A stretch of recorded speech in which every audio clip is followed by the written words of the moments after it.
I understand, darling. Good question, sweetheart. Just close the door. Feels like it keeps everything in. At least I like that anyway. So, okay, so this gets us to really understand. I think what we have to go back a bit, please, and just talk about what defines an action that we label negative and what defines an action that's labeled virtuous. Because they're the actions that determine whether you get happy results or sad results. Do you understand my point? And this is where it's important, again, to keep hearing the Buddhist view that there's no punisher, there's no rewarder. There's no punishment or reward, but we hear morality like that. So then we hear a person who kills, who does bad things to have a suffering rebirth. It sounds like, oh, you mean I'm a bad person. Well, yeah.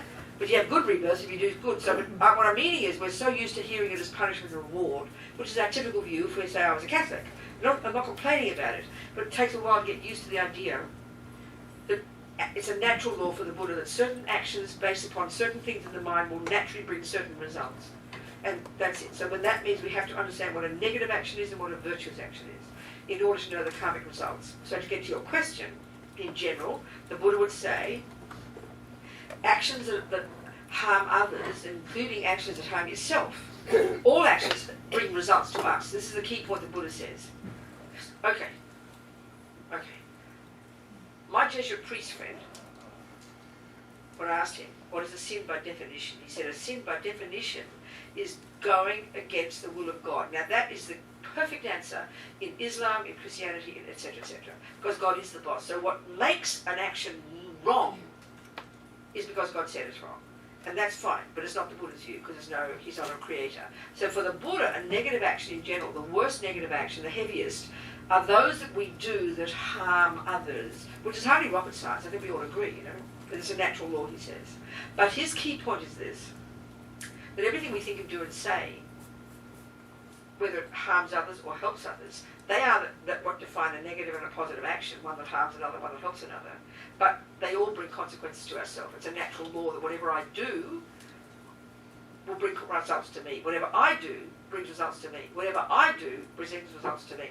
So if I kill, I harm another, and because it's motivated usually by anger, attachment, or whatever, you don't usually kill out of love, unless we call it euthanasia, which is another discussion, then it brings results to me which can't be happy. So the wish to harm others programs my mind with harming, which can only bring suffering results to me. When I do positive actions motivated by virtue and kindness and compassion, that virtue and kindness and compassion programs my mind and can only bring happy results to me. So this is the meaning of karma. So, killing yourself is not killing another, you're not harming another. But the key point is to work out what is a negative action, what are the key factors when we do an action that make it negative or make it positive, for me, is the motivation behind it. So, okay, so now the question to you, in general, what do you think is the reason we might kill ourselves? Why we might kill ourselves? What usually is the reason, do you think? You can't handle life. That's right, it's painful, isn't it? It's despair, it could be rage against yourself or others, it could be, it's very suffering, isn't it? There's no question. So in general, would you agree, when you're really depressed and really angry and really jealous and really resentful, your mind's miserable, yeah? Would you agree with that? Mm-hmm. And if you're happy, if you're joyful and loving and compassionate, your mind's very expansive and you're happy. Would you agree with that? So it's very logical, isn't it? It's like a natural law. It's not punishment or reward. So we therefore can deduce that a person who kills themselves, it would be motivated by not a very happy state of mind. Therefore, it's a negative action. And it can only usually end up with suffering consequences for that person karmically. So in other words, killing another person out of anger is heavier because another person suffers as well as you. But killing another person out of anger can only bring a very suffering result for you, a very suffering type of rebirth, unless you fix it up, unless you clean it up, which is the point. But the same with killing yourself. Usually, at the time you die, see the point I was saying to Jackie before, at the time we die, this is when the karmic seeds are triggered in our bank vaults, So when you die, if you die freaked out, it can only trigger a negative seed, which will throw you into a suffering rebirth. If you die spaciously and kindly and peacefully, then it can only trigger a virtuous karmic seed, which will bring a happy result. Do you understand? In general. So we can deduce, you can't say for certain until you know the person's mind, but in general, suicide's a really tragic thing to do. It's out of compassion. It's not going to bring good results, and that's the tragedy of killing ourselves, because we think we're ending it all, but the Buddha said you're just starting another level of unbearable suffering, which doesn't mean it's not easy, because when suffering is so bad, I mean, I know of at least 2 people who have been so-called Buddhists who have confidence in reincarnation, but whose suffering was so stupendous, and we know when you're caught up in suffering, you can't see anything but that pain, and all you want to do for it is to go away. So even though you might in your head have a thought of reincarnation, the pain is so unbearable, you just have to get rid of it. But the tragedy is, the Buddha says, whether you kill the mouse or your grandma out of compassion, or whether you kill yourself, it will still bring results. And so it's not necessarily wisdom, in other words. It's heartbreaking, it's very sad. And this is why the Buddha's point is there's no one up there judging or rewarding. All these actions bring their own results. They don't need to be judged by anybody. They just bring natural results. Do you understand? Yes. Which is the Buddha's view about karma. Yes. The Buddhist monks or students who light themselves on fire. Speak louder. Can't hear you. The Buddhist people, monks, yes, the Tibetans, isn't it? yeah, who light themselves on fire. No, it's very interesting. Let's analyse it. Okay, it's very interesting. Well, first of all, I always remember those Vietnamese. Remember the time of the Vietnamese War? Yes. And there are these monks sitting there peacefully, burning to death. So I think that explains what they were doing. They had single point of concentration. They had developed this skill in meditation where they can go beyond the body, literally. So they went straight into samadhi, which is this subtle single point of concentration, if you can imagine that. Therefore, physically, they literally didn't feel any pain. So you could argue that they had powerful motivation and they had the skill and the wisdom to go beyond their body so they wouldn't have suffered. So you could almost argue that was a very powerful, virtuous action. You could argue that. Because there's no suffering consequence. Can you get that one first? Does that make sense? Yeah. Do you understand that point? Because they had some wisdom.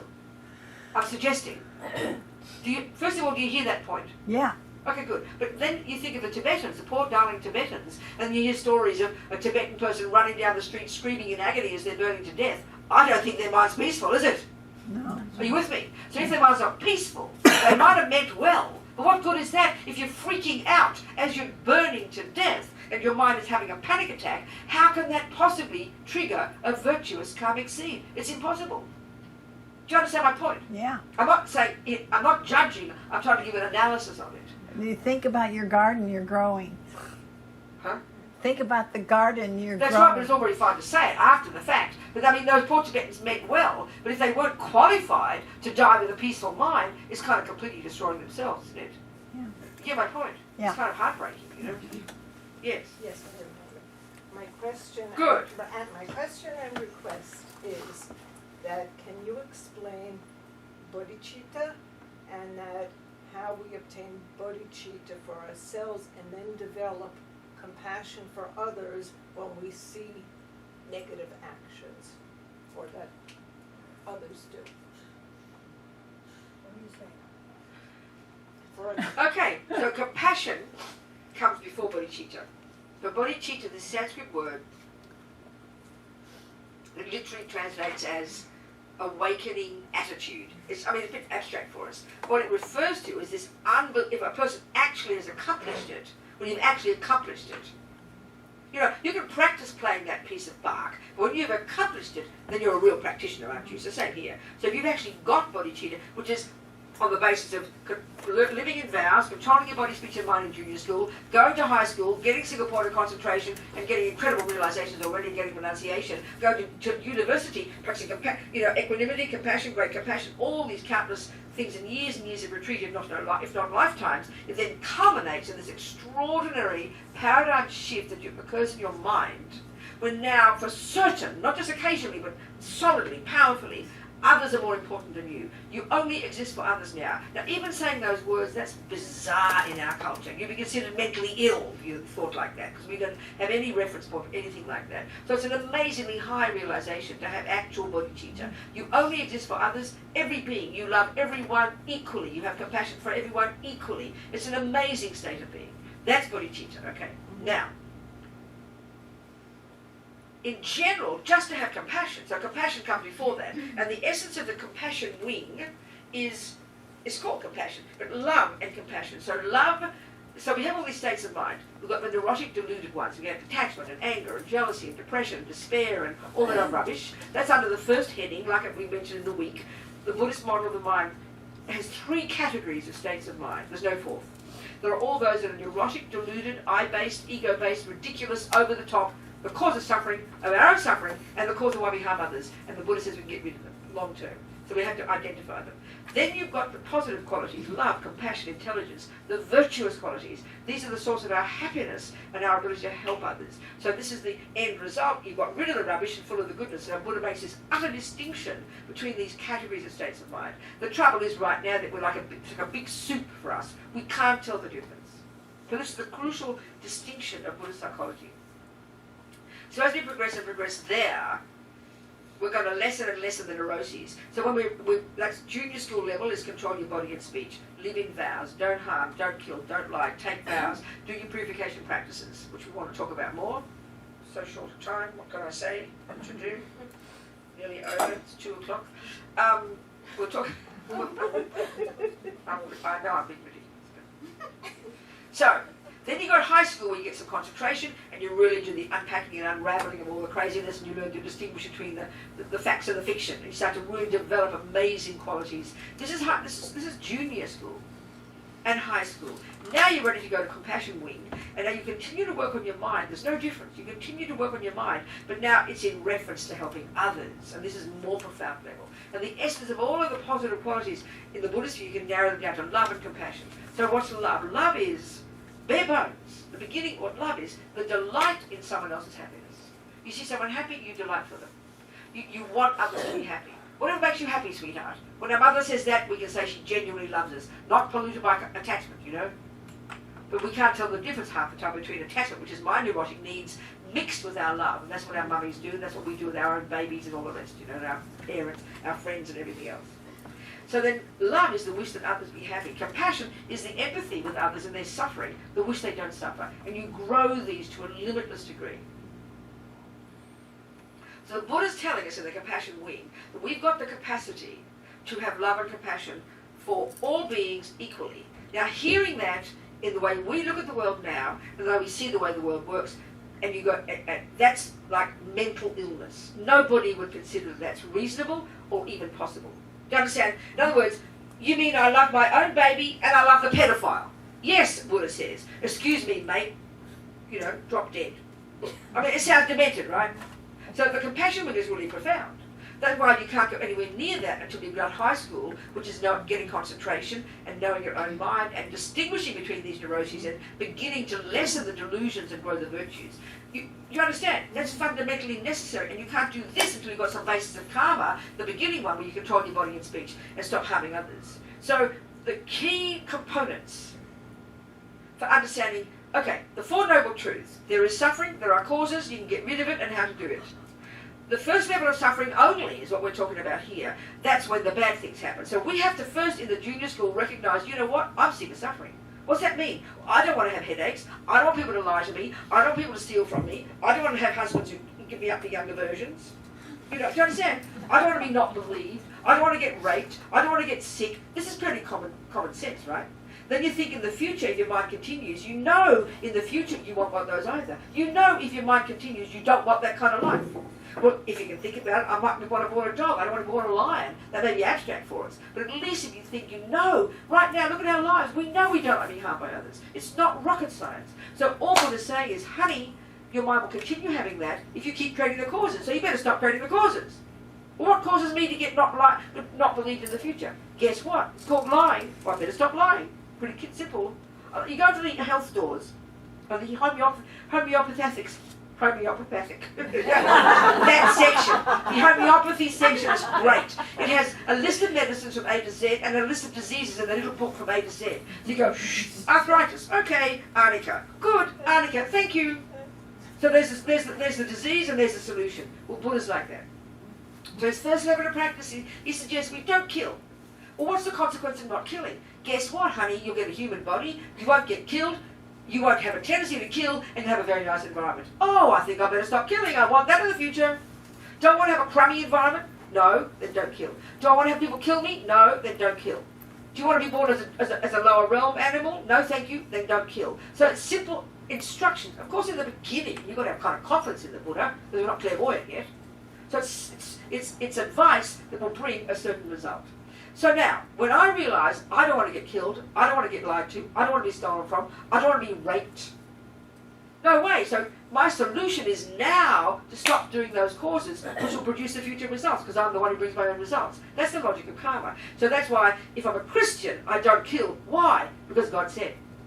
For Buddha, don't kill. Why? Well, honey, because you don't want to get killed yourself in the future, babe. So in other words, it's like your doctor saying, don't eat sugar, you might get diabetes. Thank you, doctor. I'll take your advice. So we know we don't want suffering. I look at my life now, I know I'm sick of suffering. But now I know the cause, which is the second noble truth, past karma and my stupid delusions. What a dummy. I didn't realise. So now I'm going to change. Why? Because I don't want further suffering.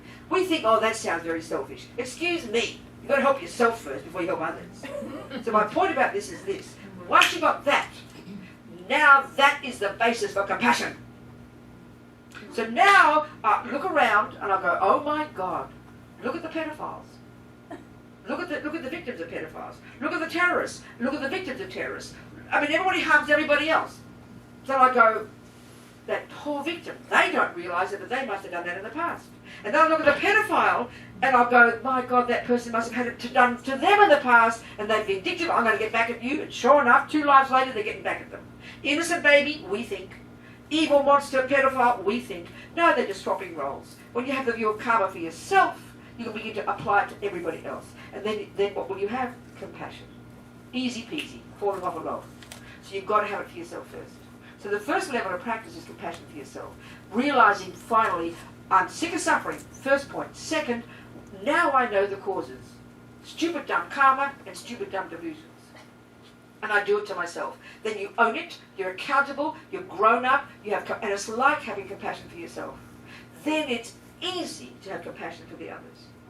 Otherwise, it's like a nightmare. You don't know why would I have compassion for a pedophile? There's not a logical reason. If I have faith in God, there is a reason, because God's in everybody. But there's no reason from the materialist point of view to have compassion for a harmer. That's why our world's so insane. Do you understand? That's the answer to your question. So, junior school and high school first, and have compassion for yourself first, and know that you're sick of suffering, and that's what compels you to want to practice. Controlling your body, controlling your speech, and going to high school and controlling your mind. That's what you get. That brings renunciation, and that's what is the cause of your happiness. Now you can help others. Now you see for them they're in the same boat.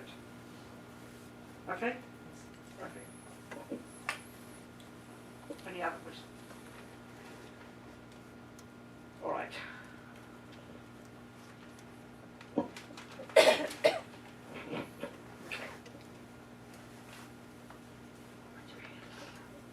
So let's analyse again a little bit. We did it a bit quick. We did it on Thursday, I think. Let's do it again now. If a negative action is one that produces my future suffering, and if I don't want suffering, we're talking this first simple level of suffering, being harmed, the bad things happening, and it's not rocket science. Nobody wants that. If I can say to myself, I don't want that kind of suffering in the future, then it follows logically, I'd better know precisely what a negative action is, Buddha's definition of it, and try and understand the logic of it, so that I can stop doing it. It's pretty reasonable. So I look at arthritis, I look at the instructions and I take the instructions. Here, I don't want to get killed in the future. I don't want to go on the lower realms. I don't want to get killed. I don't want to live in a lousy environment. For example, every action has these 4 results, or variations of the theme. You know. So then, what is an action that I need to avoid in order to not have that future suffering?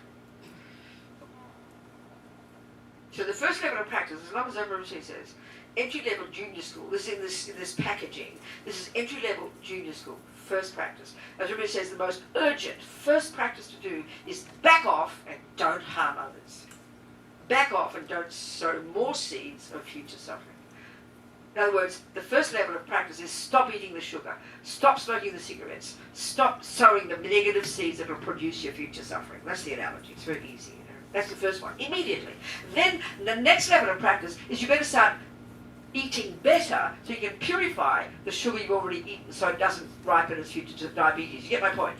The first level is stop sowing more negative seeds. The second level is start purifying the seeds you've already planted before they ripen as further suffering. That's purification. This is junior school. The essence of junior school practice. The essence of the first level of the labyrinth. This is the essence of it, and this is the logic of it.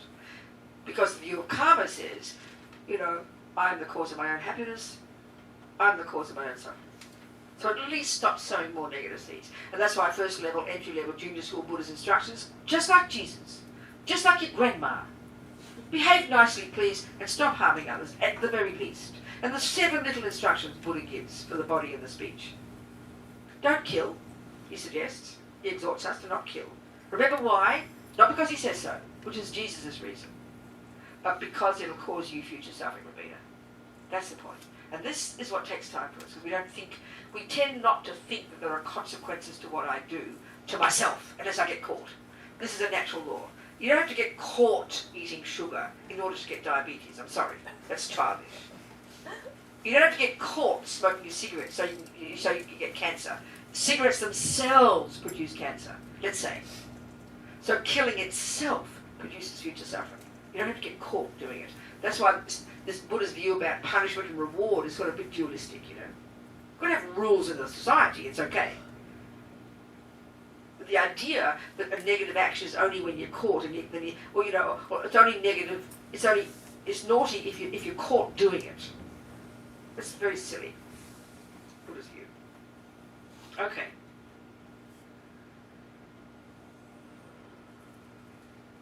So the Buddha exhorts us to 7 things. First 3 of the body, at least don't kill. Attempt not to. If you meet a living being, try not to kill it. The reality is, the Buddha's view is that there are trillions of sentient beings in this, just on the planet. And just by existing, we are harming each other. Just by existing, we're breathing in creatures. Our body is a living zoo. We know this. These are living beings under your armpit, in your body, in your mouth, everywhere. Everywhere, your body is a walking zoo. So you can't stop harming others because you're existing, but you can intentionally decide, if you see a living being, don't harm it. It becomes intentional. That's what karma means. It's intentional. The mind intends. And this is powerful, to have this as a basis for your life, to at least, in general even, decide, at least, when I meet a living being, I'll try not to harm it. This is profound. This is astonishing if you think about it. If whatever we think brings consequences to ourselves. This is unbelievable. Just that alone. One thing. Try not to harm. So it's broken down into don't kill, don't steal, and don't jump on the wrong partner. In general, cheat on partners, because sexual attachment's quite strong, isn't it? Look at the suffering that comes from that. Don't misuse your body based on sexual attachment. Like don't rape, don't cheat on partners, you know. Then the next 4 in the speech, like I've been saying earlier, we don't even give any attention to the speech. We think speech doesn't matter. You don't get arrested for abusing somebody, but you get arrested for stealing $5 because we value property more, you know. But speech is profound, and that's humans. We're good at that. Look at the harm we do. So there's 4 instructions there, 4 things Buddha might exhorts us not to do. Not to say wrong words, not to say words that are not truthful. I mean, look at the confusion of lying. If Mr. Trump is true, it's not lying. If he's lying, it causes utter chaos. It causes utter chaos. We can hear it when you can't hang on to any word he says. Let's just say he does lie. It's kind of like you're drowning in confusion. You never can trust a single word the man says. I'm not talking Mr. Trump, anybody. We know it's like a nightmare if people lie. It's like a nightmare, the harm it causes. But look at the harm it causes to the person is the point. Unbelievable. Don't use harsh language. Don't abuse. I'm a bit naughty in that. I use 4-letter words. I have it here. I know that, but I do sometimes. I try to be a good girl. Don't abuse people. We know being abused all the time. Verbally abused is very powerfully harmful, isn't it? I call it rabbiting on about nothing. They call it idle talk. It sounds very polite, isn't it? But this is I think it's our favourite one. We have this natural compulsion. If there's a person there, we go blur, you know. Isn't it? We're all like that. We're the same. And it can be very friendly, it can be very chatty and nice. But the point is, it's usually we're not aware of whether the person wants to hear our words. We don't even notice they're looking bored, you know. Just blur, blur, blur, isn't it? We know this. So don't rabbit on about nothing. And the 4th one, I think, is our biggest favourite. Is saying bad things about people when they're not there. Even just talking to somebody recently, you know. If you have a hubby at home or a partner, and there's a person at work, and they annoy you, just annoy you. They might want to murder you. They just annoy you. You're always judging, aren't you? Not watching, looking. And as you're driving home, you're already telling your hubby. You can't wait to walk in the door to go, blah, you know what that Mary did today. Is this not how we spend our lives? We love to talk about people's faults to each other because you feel safe. Sometimes it's good to talk about how you feel, but we have to have a very valid reason for it because you want your husband to help you understand your own feelings. We just want to vomit, and I mean vomit negatively because we're harming. Speak, and it causes disharmony because the second hubby hears those opinions, of course he wants to defend you, and he's never met Mary in the 10 years she's worked there, but he already hates Mary, doesn't he? We all know this. We all take sides. This is what is causing disharmony. Look at families. Oh, it breaks my heart when I see the harm we do to each other in families. Unbelievable. The schisms in families, the destruction, because we can't control our speech. This, I think, is so powerful, but it sounds so boring initially. Control my speech? I want to meditate. Well, you can't until you control your body and speech. I'm very sorry. That's high school. This is really obvious, you know. This sounds so cute, but it's profound instruction. I always quote this example in my own family, you know. I'm trying to say we're all saints. We're all speedy like me. But 6 sisters and a boy, okay? The boy came last. Tony. My whole neighbourhood, Murrumbina. We lived in Murrumbina, it's an Aboriginal name. Our suburb was called Murrumbina in Melbourne. The whole neighbourhood celebrated when my mother finally had an 8th baby and it was a boy. The first 7 were girls, you know. So you can imagine, I remember the day he got born was 7:15 while a particular radio show was on, you know. I'll never forget. Everyone was ecstatic. Finally a boy in the Corton family. So anyway, the point is it was 7 of us. One died, so there's 7 of us. So we're very volatile, all of us. Only my brother's low-key. All the girls are busy, and we run all the bosses naturally. Every one of us, the 6 of us, are all bossy, like me. And all variations of bossy. You understand? Naturally. My brother's kind of... He had to have some karma born to 7 bossy sisters, wouldn't he? And people tend to think because he's the brother we all adored him. On the contrary. My mother would always give Tony more peas and more vegetables and more food. I would be distraught. The injustice of it, that he would get more food. I was just... But with the rest of us, you had exactly the same number of peas. You dare get one more pea. You understand? You understand? Severe competition, you know.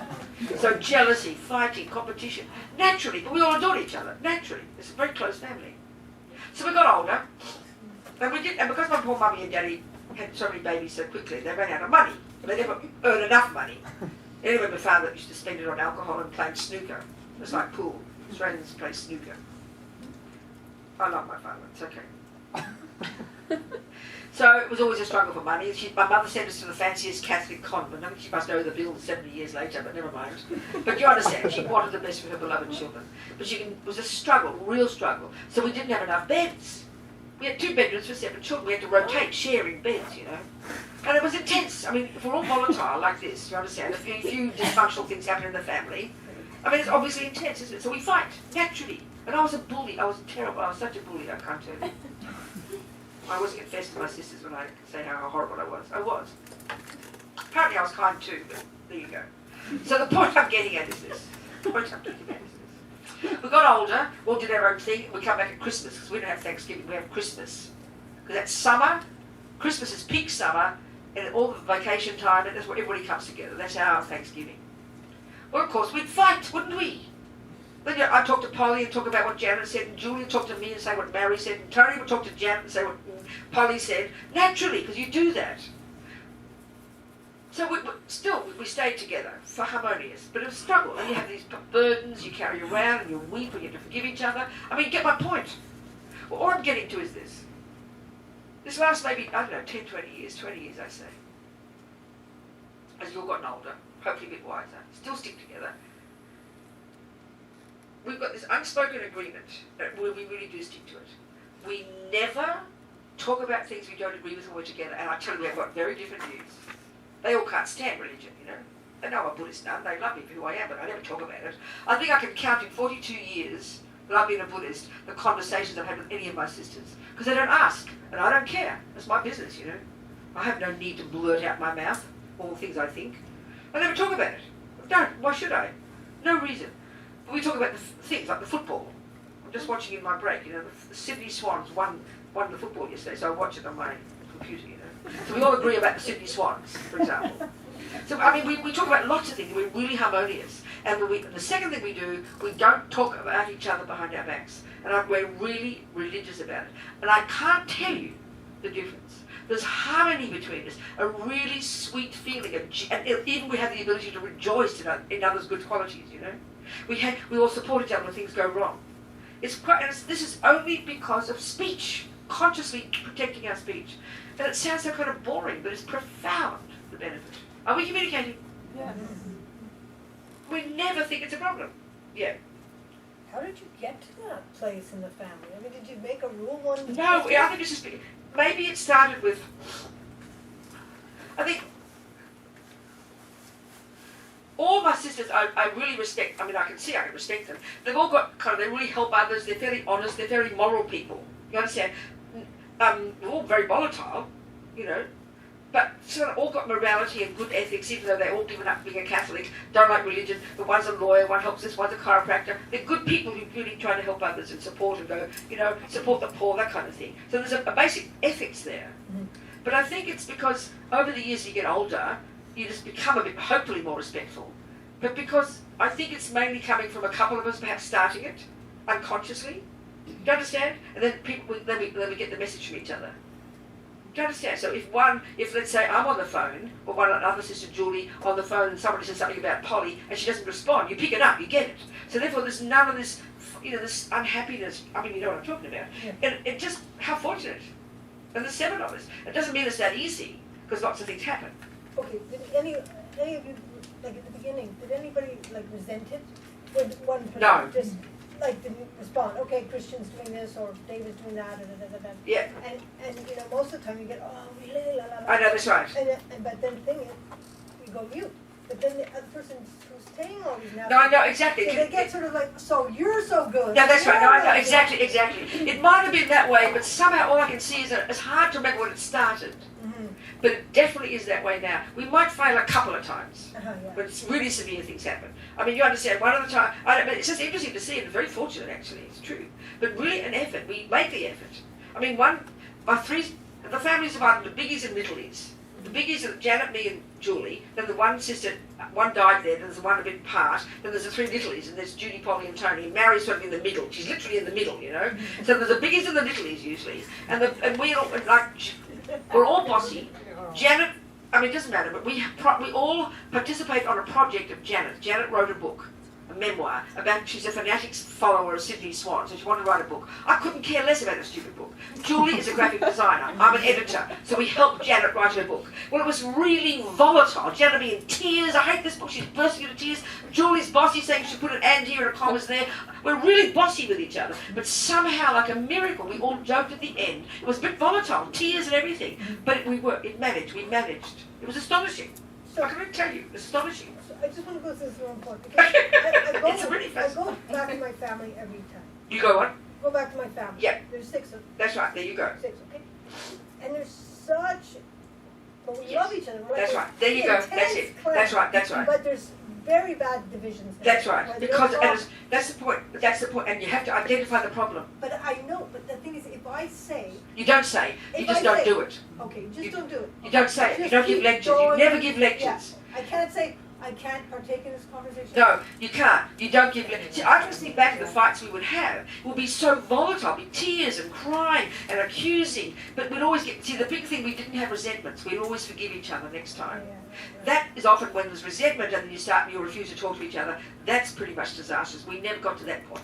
We always forgive each other and feel guilty. But now we don't have anything to feel guilty about. It's quite astonishing. I agree with you. I'm not saying we're all saints. We're very volatile. And we've got lots of different opinions about things. But I'm just, for me, for sure, over the years I've been a Buddhist, I've had to be this way. Because, I don't talk these things to my sisters. They would put me in jail. I mean, not really. I'm exaggerating. And they probably sneak and look and listen to YouTube and see what I think. But we never talk about it. We just don't go there. But it's only because we're old. I mean, we're between 60 and 65 and 75 now, all of us. We're all old.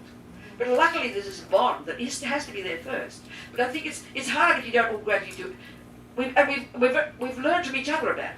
Julie especially is one of them. she can't bear the idea of disharmony, so she will do anything to make it work, you know. Yeah, yeah. And I just, over the years being a Buddhist, just don't open my mouth, and I have no need to open my mouth. I never argue, never criticise, never talk about their views, different views about things. They all hate the Catholic Church. Judy, my sister's a lawyer. She's writing books, and she's been on the television and the big commissions in Australia about the abuse of children, and she's completely fierce in that. But I agree with her. It's terrible something, but I don't talk about it. But somehow it's just developed over the years. What can I tell you? Mm-hmm. And if only one of you do it, they'll just think you're weird. So we all seem to give the message to each other, and gradually it's become that way. You know? Mm-hmm. Very curious. I agree with you. It's very amazing, but I see the result. It's very powerful. It is. You can talk about it. Bring it up as a topic. You can even talk about, this weird Buddhist nun who has a big family. You can even talk about it. Don't say, I think this, but talk about it. Yeah, And okay. then bring up the idea. Imagine if we didn't talk about bad things about each other. Yeah. And then that's given us space to even then admire each other. And one of my sisters, wacky artist, I couldn't, it's on the television, what can I say? Doesn't matter. All sorts of very weird, different ways of living our lives. But anyway, I've just said it already. It's very fascinating. It's fascinating. But that's a very skillful way to say, oh yes. Yeah, talk about it. Teacher, You talk about exactly. Can you imagine? You don't be personal. Yeah. You don't ever say you should, we should. But what a good idea. I've never thought about this before. How amazing, 'Cause you say you all love each other, the bond is there. Whereas look, some families, schisms into 3 groups sometimes. Bitter, angry. You hear the worst things. That's for me the unbearable one. Do you understand? It's very fascinating, isn't it? Yeah. Robina, Yeah. what do you, or if there's anything you... Bit louder. Okay. What if you have a family situation Yeah. where even though you wish it were different, Yes, of course. you don't have the relationship that you would like to have with your Yes, mom I or your understand. sister or I your, understand. or your brother. And you feel, or I should say I feel like I've tried to keep the relationship, but it hasn't been reciprocated. We'll say your mother or something. But she's against you, your lifestyle. She doesn't like how you think and do or something. She doesn't like your behaviour. Is that what we're talking about here? Something like that. Well then, darling, it's very hard, isn't it? If she has rejected you, or you're just afraid of her opinions? Has she rejected you? I would say rejected the family, kind of. What, darling? Rejected all of us kids. Your mother. Yeah, So your poor darling mother. She's rejected all of you. How many of you are there? 4. She's rejected all of you. So she's very paranoid. She feels you all don't love her or something.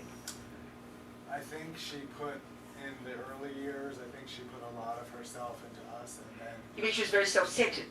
What are you saying? Well, I think in the early years she put a lot of herself into raising the kids. Yeah. And then she got to a point where she felt, oh gee, now my kids are grown up, I'm going to be alone, I better go find myself a life. And, So you were grown up by this point. yes. How old? Well, 18. So what's wrong with her doing that? I don't get the point yet. What's wrong with her having her own life? Say more. If you want to discuss it, we all have similar agreements. Can I say, to me, it's not her having, it wasn't the problem for her to have her own life. Right. But what happened in my family, Yeah. this is a Jerry Springer moment, if you know. Okay, go on, darling. Hey, everybody. Go on. My mom, my sister, who's the oldest of the 4 of us, she had been married and got divorced from this man who was kind of a real bastard, excuse me. Yeah, this is the universal stories, right? Don't we all know about all these things? Go on. And my mom took up with him. And No, you were going to say that. So, okay, let's analyse for a second. Hang on a minute. So hang on. So who got upset with that? She divorced him. Well, my sister realized. You mean she was sneaking around taking her husband? What happened is my sister divorced this man. Yeah. So he was once my brother-in-law, and then my mom. No, I know all those things. I understand. But I want to know though. So then you think she's really selfish? Did she manipulate this boy and steal him, or he was already on the shelf? He was back on the shelf. He was back on the shelf. And then they connected. And they connected. Are they still together? He actually passed away. Oh, okay. But they had a good relationship? This is like Woody Allen marrying his stepdaughter, isn't it? Exactly. So I think, first of all, there's layers of things here. So part of my thing here is, it's the cultural thing. It's a bit shocking, isn't it? Yes. But, I mean, was she really that mean and selfish? Was she really mean to people and selfish and self-centered? Because you sound like you're saying she was very self-centered. Is that what you're saying? That's what it seems like she became. Very selfish. As I knew her when I was growing up, she Yeah. was a very loving, caring Yes. mom. But So then she stopped being loving that's- to you? Yeah, well, sort of like someone flipped a switch and she just said, okay, I'm done being a mom. That's what you're saying, though. That's your observation of it. That's my observation. But is it mainly because she went off with the sister's ex-boyfriend, ex-husband? Was that the catalyst for the big problems? That was the cat. See, that's often cultural, isn't it? Isn't that a problem? I mean, Liz, are you familiar with the scenario? Oh, you're not. I thought you were just okay. So then, but isn't this cultural? Yes. So we've got to really analyse those types of things, because culturally it's a bit shocking, but actually there's nothing technically wrong with it. Karma takes care. If you have a view of karma, it means they've got a strong connection. So, but I mean, were you shocked by that? Were you upset by that? Or was it not that really the issue for you personally? I felt abandoned by her. You felt what? I felt abandoned by my... But sorry, because she married somebody, you felt abandoned. Excuse me, she's not married to you. No, but... She's only your mother. You were 18. Give me a break. Petal, see your part of it. No, I do see my part. Good, it's your neediness to be loved by mummy. Yeah, the relationship was very enmeshed, an enmeshed mother-son relationship because... Well, then you've got to look at your mistake here. So what's your problem then? How would you call your problem?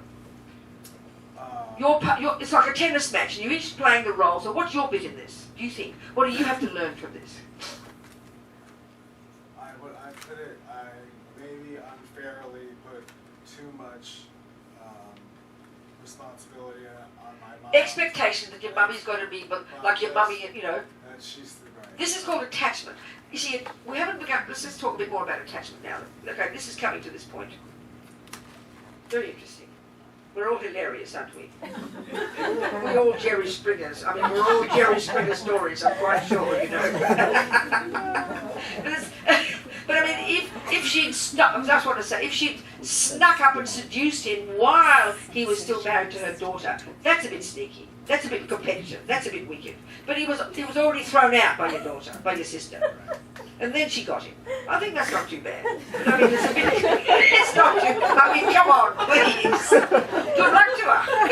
Okay, I had fun together. Anyway, listen, let's talk. You see, the Buddha's view is every one of these things we're talking about, depression, anger, resentment, jealousy, all the things we're talking about right here, out of control, competitiveness, it all comes down to attachment. And this always sounds so, when it comes to Buddha's psychological model, which is so complex, which is always trying to find what happened back then to get the needle in the haystack, this answer of Buddha's is like seemed almost stupidly simple. The cause of all our problems is attachment. But as Mama Yeshe says, I can tell you about attachment for one whole year. We will never begin to understand. And this is the point I'm getting at. In the same way that when Lama Zopa says, if you see the mind of a dog just for a moment, the suffering will be unbearable. That's a shock to us because we can't conceive of that being so. So either Lama Zopa is making it up, either Buddha's making it up and Lama Yeshe's making it up saying attachment is so deep and profound, or it really is true. So for me, if I'm taking the view of the Buddha's view, it's quite humbling to realise how superficial we are in understanding the mind. I'd like to put it that way. I really say sincerely, Buddha's expertise is the mind. But we don't think that in the West. We don't even hear it. And even among Buddhists, we don't study the mind enough. We just think it's all about being mindful, you know? We're obsessed with what's happened out there. We're always looking at the causes out there. So it takes a while to look in here, because this is where the causes are, Buddha says. So, okay, the negative states of mind, positive states of mind, and then the third category, never mind those for now. So the negative ones, remember the Buddha says we get rid of them, so it's interesting. So they're the neurotic ones, they're I-based, they're fear-based, they're frantic, they're delusional, they're ridiculous, they're disturbing, they're distressing, they're neurotic, they're delusional. All of these words are valid description of these states of mind. So what are these states of mind called? Well, there's a hierarchy of them. You know, if you read Buddhist literature, you're going to read about the 3 poisons. It sounds so cute.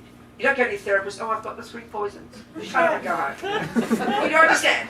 There's like these cute religious phrases, right? So what are the 3 poisons? Well, the root delusion, Buddha says, the root neurosis, the root ridiculous state of mind that we utterly take as a given, that is so primordial within us, we don't even have a name for it in our culture. Buddha calls it ego grasping. It's this primordially deep, utterly instinctive, panic-stricken, fear-based, neurotic, ridiculous, mistaken sense of self. This is where all Buddha's teachings lead to. That's where he diverged from the Hindu position, this genius that came before him, and then developed his own view from his own experience about the very nature of who we are. All of Buddha's teachings lead to the end, the talking about emptiness, the wisdom teachings, which we haven't even gone there yet, but we're leading to it. So this ego grasping is the problem of all, the biggest, the mother of all the problems. And it's so primordial. So now, in day-to-day life, its main voice, if you like, the second of the poisons, it's called attachment.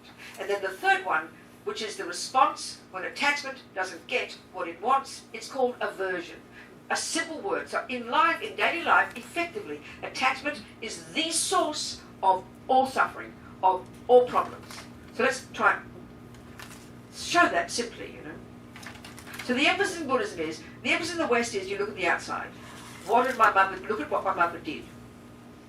You understand? That's the tip, not being rude about Brian, that's right. Not being rude about Brian. But naturally, like he says, abandonment. That means there's an assumption, and using Brian as an example, he's like the rest of us. So we have this word abandonment, isn't it? There's this assumption in Brian's mind that a person called his mother, this is the assumption of attachment. Attachment is junky in us. It's a bottomless pit. It's a junkie. It's multifaceted. The deepest level of it, the most primordial level, we all get born with this, is this feeling, and this is the main voice of ego grasping, this feeling of never being enough. This feeling of never having enough. This feeling no matter what I get, it's not enough. No matter how much my mummy loves me, it's not enough. No matter how much I'm told I'm beautiful, it's never enough. No matter how much I get food, it's never enough. How much music I hear, never enough. It's a bottomless pit, and it becomes this profound neediness, this emotional hunger in us, and it's primordial, and it's at the level of assumption. So this is called attachment. The deepest level is this assumption, this dissatisfaction, then gives rise to massive hankering after something. So in Brian's case, let's say in relation to his mummy, it's this natural hankering after getting. Okay, forget his mummy for a minute. It gets confusing. The bare bones level of this hankering, this attachment, is first and foremost the objects of the senses. That's the grossest level. So because you're feeling dissatisfied, naturally that means something's missing. And if something's missing, you're hungry for something. Because this attachment is this emotional hunger. So the first thing we hunger for is the object that goes into our mouth, the object that goes into our ears, the object that goes to our eyes, the object that touch our tactile, the 5 sense objects. Hardly rocket science. That's the grossest, most evident level of attachment. So we always hunger for something out there. And the assumption of this attachment is that when I get that thing, I'll get happy. It'll fill up the gaping hole. So that attachment then, the next level of this attachment, the dissatisfaction, that's attachment. The hunger, the emotional hunger, that's attachment. And the next level is the hankering, that's attachment. Then it gloms on a certain object, like the chocolate cake.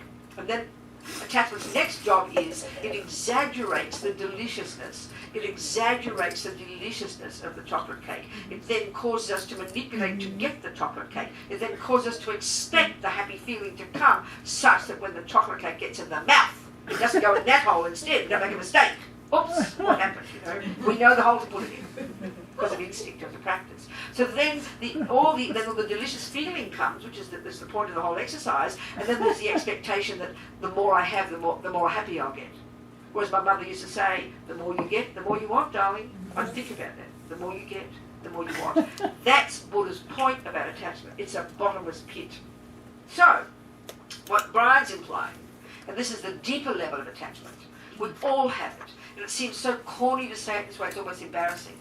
We are attached to being liked, to be approved of, to be stroked, to be needed by others, to be heard by others. This, for us, is normal human life. But Buddha says there's a good part to it. That's virtue. That's called sharing and virtuous and kind and loving. But this neurotic part of us, so that's the part you're talking about. So there's this massive assumption in your mind, which is called attachment, that expects your mother to be there every minute for you, and you take it personally. You've taken it personally, Brian, that she dares to marry, and the added component is the cultural one, but how dare she go and love somebody else instead of loving you? I mean, Brian, but we're all the same, Nickel. It's all right. So then you feel abandoned. In other words, your neediness, everybody's neediness, Brian, not you especially, darling. Our own particular neediness is it's like as if it's your, I don't know whether you like boys or girls, whatever you like. Let's say it's like your partner suddenly takes someone else. That's how we often feel about our mother, as if she's your partner. She's not. She just gave birth to you. How intelligent she was by the time she's 18, don't then take care of themselves. Another family might be delighted because you see someone else's attachment might not be for yours, like yours, but it might be for food or a husband. And you adore your mother. You're so happy she has 14 husbands. But in your case, because of your particular karmic connection with your mummy, it's as if she's your partner. And that's how some mummies and children are. Well, that's called attachment, darling. And that's your problem, not hers. You understand my point? We should be, when we own it this way, it becomes a revelation. You don't beat yourself up for it, but you know the name of the problem. Because, I mean, she's your mother. She's not your wife. You understand? But we all do this to one degree or another in different ways with different people in our relationships. You understand? It's called attachment, darling. But we call it abandonment. People often who are, that's the word we use, it's a very common one. And the assumption of abandonment is that person, or you're always thinking someone, is it in your life in general you use that term abandonment? It's just because you've talked about it, darling, we're all the same. Is it particularly with your mother, or is it you with everybody? No, What, darling? No, not with everyone. But particularly your mummy. Let's just show you've got a strong karmic connection with this particular person, and she fulfilled your attachment needs when you were a little boy, and it's so shocking to you that suddenly, but it seems like she made a shift. You said it's like a switch was turned on and something became different. Is that what you're saying? I suppose that would be quite shocking, because I know with my mummy, she's never stopped loving us until she died. I know we were in her mind, every one of us. So I would be quite shocked too if my mother suddenly turned the switch. But you're really sure she did stop caring about you? You're really sure about that? Or you're just thinking she did because she took your sister's ex-husband? That just compounds the problem. It's really not about him, I realize that. No, that's right. He might have been the catalyst. Precisely. But We dumped the blame, you hooked the blame onto him. It's not his fault. That's true. But did she change in her way of being with you? Yes. See, that's what's curious, isn't it? Yes. That's odd, isn't it? That is interesting, isn't it? But see, that's a bit like in a relationship, you say you marry somebody, and then suddenly, 22 years later, you come home and there's a note, and they've gone to marry somebody else. It's a bit like that. Your mum left you. So I suppose I'd be feeling it hurts. My mum stopped loving me the same. I would feel that way. That's karma. It ran out. Like her karma ran out. She did a job, and now she thinks I'm done. This is what happens. It's like a relationship finishing. The petrol tank runs out. Sweetie pie. Poor Brian. Everything will come up with tears, Yesterday was tears. Wednesday was tears. Tuesday was tears. Brian. But you're doing all right there. You're learning a few things, are you, darling? Oh, sweetie pie. Are you married? Shush now, don't ask him. It's not our business. Don't say that. Sweetie pie. So in other words, the Buddhist approach to it is interesting, you see. This is a really interesting topic. Let's say you go to Lynn. There she is. Lynn's a therapist, let's say. Let's say Lynn's a typical Western therapist. And you go to Lynn. This is really true. It's really good to look at all these things. It's good to look at what Mummy did, Daddy did. It really is helpful. But this is the added component we've just done here, Brian. This is the added component we're doing here is, and this is not what Western psychology does, I think, because we believe that what's in here is the product of what's out there. But the Buddha says the attachment is yours and it didn't come from anybody else. And so it's the lenses that you've used in your life to interpret things. So then another one of your siblings, or let's just say, maybe not another sibling, but in another scenario, another child might be delighted for Mummy. Thank God she's out of our life now. Give us a break. Mum's, do you understand? So it really shows it's our view that makes the difference. And yours is called attachment, Brian. And a particular karma with this particular person who's known as your Mummy. Well, is she still around? Well, she's dead. Sweetie pie? Is she still around? She's still alive. Where is she? In New York. And how long since you've had communication with her? Sorry. A number of years. So, darling, what stopped you from going to New York and knocking on the door, Mummy, darling, I want to love you again, and bursting into tears and see what happens? Well, You've tried that. Sorry, yeah. I have tried to communicate with her. And what happens? So how do you communicate? What do you do?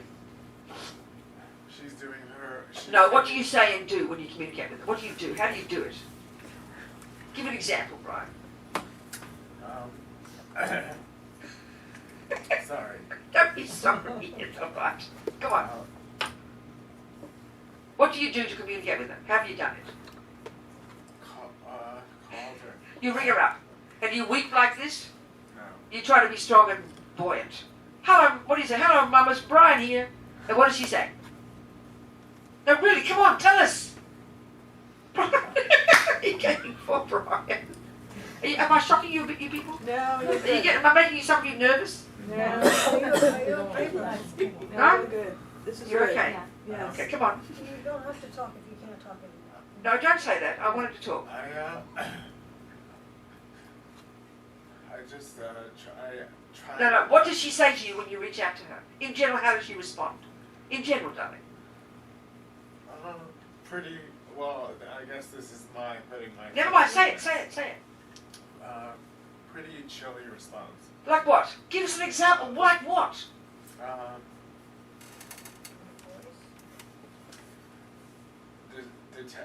Disinterested. Okay, when she married your sister's ex, did everybody reject her? Huh? Not everyone. Did you reject her? I'm the young. I have a twin brother. Did you reject her? Not at first. I was trying to be understanding and think outside of myself. I understand, yeah. I understand. That, So do you think there's two things. One thing is the fact is, if we're talking about you as the problem, your mother is a certain thing. She does certain things. It's like this dance you do with each other. And if you think of it due to this past, you've set it up to be this way. She did her bit, you've done her bit. So then the point is, you can do stuff with her, but the real one is you do with yourself, isn't it? You're working on yourself. And you're doing that already, aren't you? So you are working on yourself. And you are recognizing your own pain and everything. Yes? Is that true?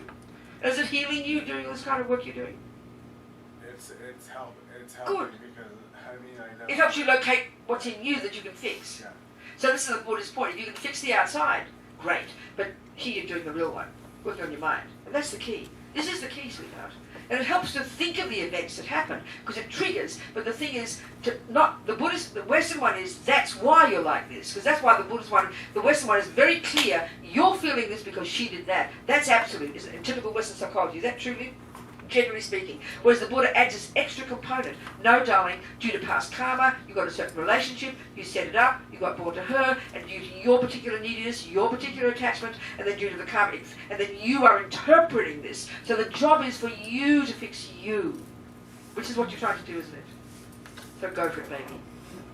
But also, you can still continue to reach out to your mother. Doesn't mean you can't, but without expectations, anything will change. Because she was your mother. She did take care of you. So love her. Send a beautiful gift. Send her a gift and tell her you adore her. And stop expecting things from her. You're trying to get her, eat her blood, you know. Give her a break. You understand, darling? So send her a gift. Write a beautiful, uplifting letter. Thank you for all your kindness and kind mother you were for all these years. And I hope you're happy, Mama. Do things, reach out to her, and that'll be healing for you as much as anything.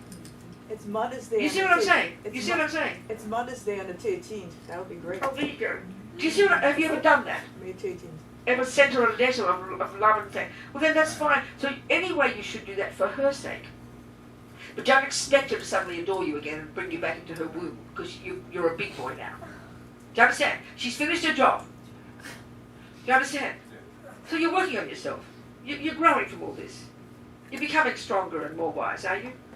Sweetheart? Hopefully, yes. There you go. Thank you very much for being a little experiment for us. Okay, what else? I had another question. Come on then. My attachment Another is- scenario, okay? Yeah, it's we're doing therapy today. The Yes. attachment I struggle with is extreme body consciousness attachment to form, narcissism, and it holds me back from being. It's just attachment. You're just attached. It's So another attachment form of is it. the same disease we all have. So whether attachment gloms itself onto cakes, the shape of our body, people loving us, people approving of us, it's all the same disease. We're all junkies. It's a question of degree and a question of the object. So that's why the object isn't the point. So in his thing, we can easily get fixated on his mother. But that's not the issue. His neediness is his problem. So we can easily get fixated on the alcohol, but it's the attachment that's the problem. And even in the West we say our attachments, but attachment is a state of mind, and it's that bottomless pit of neediness, that hunger, and it's hard to see it because it's so instinctive. And it manifests for each of us differently. So when we realise it's a disease we've all got, when I say that, I mean that purposely. It's curious, the word in Tibetan for these states of mind is a very, the word in Sanskrit, I forget the term in Sanskrit, but it's translated into English as the word affliction, which is very medieval. Who says they have an affliction? Well, it means like a sickness or something. Well, I guess what kind of affliction is? It's a mental affliction. Well, what's a mental affliction? It's a mental illness. Well, Buddha calls mental illness attachment, ego grasping, anger, cute words, These are our mental illnesses, so join the universe. So the way it manifests for you is your personal thing, like he just confessed his. So you said the word narcissistic. What do you mean by that? That's a heavy word we use in the It's very West. self-conscious, self-aware, especially. You mean, but physically? Physically, and I think general, like a sort of protection of self. Yeah, that's it. That's it. You're talking as a perfect Buddhist. Every one of us has that, but it manifests in different ways. So some people don't, their attachments to food, so they get 20, 40 pounds overweight. Some people are obsessed with the body. Lummy used to joke and say, you people are so ridiculous. You can never work out whether you're more attached to the body or the food. And we go between the both, don't we? Now some people like you, because you're skinny, I can tell you obviously control your food, don't you? My sister Polly's like that. All the rest of us struggle with that. Oh no, Janet's anorexic. Polly just controls the food. I just eat and get fat. Julie goes to the gym and stays fit. Judy goes to the gym and stays fit. We're all attached to food. There's no difference. We each have it manifest in different ways. So Janet used to vomit for 30 years. Now she stopped the vomiting. And now she's more towards the anorexic side. Janet, hello, darling. Do you understand? We're all variations of the same thing, baby. We're like hilarious, So, darling, you just have to see the way it manifests is a bit incidental. But it's the thing itself in here. I have to learn to become familiar with it. And that's what takes time. I could talk about it for a whole year, Abba says, until we start going deeper to recognise, and it's the neediness in us. And when we get obsessed with the object, don't worry about that sometimes. So you happen to be attached to your body. Well done that you can control yourself. Congratulations. I wish I were like that. I finally decided 74. Still not sure if I've decided yet, but I'm just fat. That's how it is. You understand? Are we communicating here? Yes. Have you known? Go on. Have you known anyone who has no attachments? Well, yeah, when you get to realise emptiness. Yes, Lama Zopa, Lama Yeshe, the great yogis, Dalai Lama, Harry, my friend who's a great American but a meditator, they've gone beyond attachment, I would say, definitely. So they're blissful, radiant, happy people. Yeah. Yes. Yeah. I have a question from completely different matter. What, darling? My question is completely different matter. Okay. It's the barrier of age to What? become. It's some barrier of age to. I can't hear become- the words you're saying. Barrier. Barrier of age. What do you Yes, mean? to become Buddhist nun. Oh, I hear different things, but I don't think there's anything that's too old. I think you'll be okay. You want to become a nun? No, I'm just. No, I don't think you. I've got a Like feeling there's no from age limit. practical- If you've lost the plot, then you can't become one, I think. But if you're still reasonably sane, If I okay. lost what? If you've lost the plot, Dementia. if you've got dementia, probably not then. I think you're physically fairly reasonable. But the people in old age, they still choose this path. Yeah, I have people, I think so. Yeah, definitely. I think so. I think I'm not wrong there. What else, people? Questions? Any more scenarios? Yes. Yes, honey. Yes, Jackie. I had a terrible attachment. A terrible. Attachment's a state of mind. Not the thing is not terrible. Well, You don't have to confess too much, dear. This is confession time as well. it was awful. It was grasping. It was Come on, if we've all got attachment, don't worry about it. What's your question? Well, I let it go. Good, I'm happy. So what's your question? No, you didn't let it go. You let the object go. At the object. There's two things, honey. This is a Okay. crucial, major, powerful point to get. Good. Attachment is this bottomless pit of hunger in us. That means always thinking we're lacking something. You're only hungry if you feel you lack something, isn't it? So it's an emotional hunger, and that neediness that is assuming I don't have enough, I'm not good enough, I'm not thin enough, I'm not this enough, I'm not that enough. It's always that. So it's always looking for something. So one of the obvious ones is like, say, food. Now another one could be sex. Lots of people want to jump on people all day.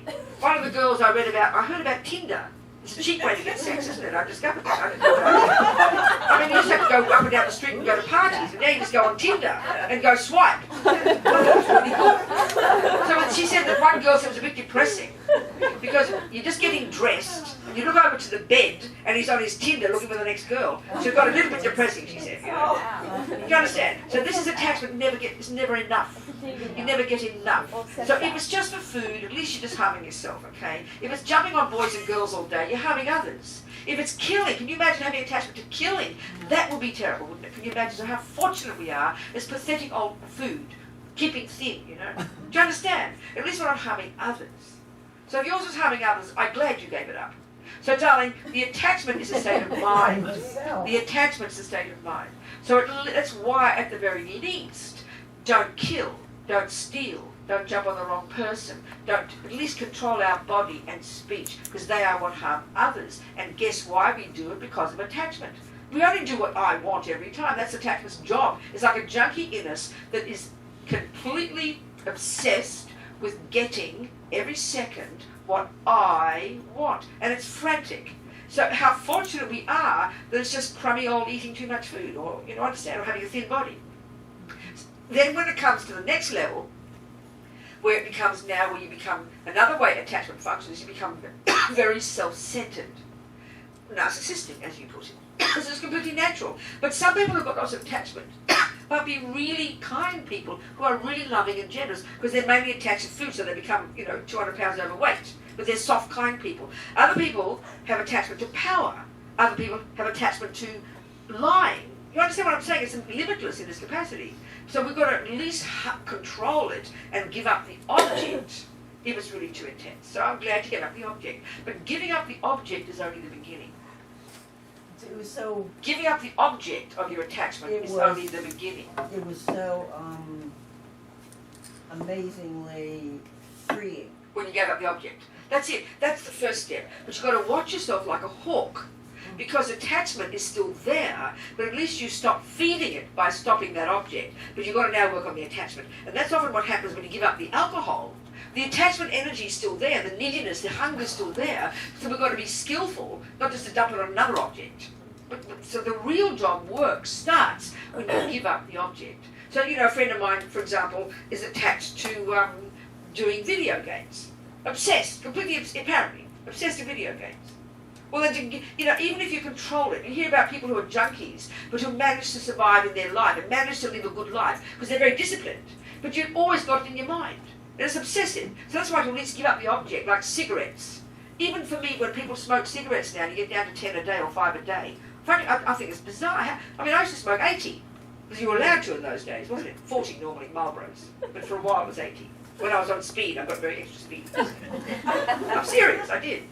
So at least if you give up the object, it's the beginning of freeing yourself from it. But now you've got the work of looking at, working on your mind now. Do you understand my point?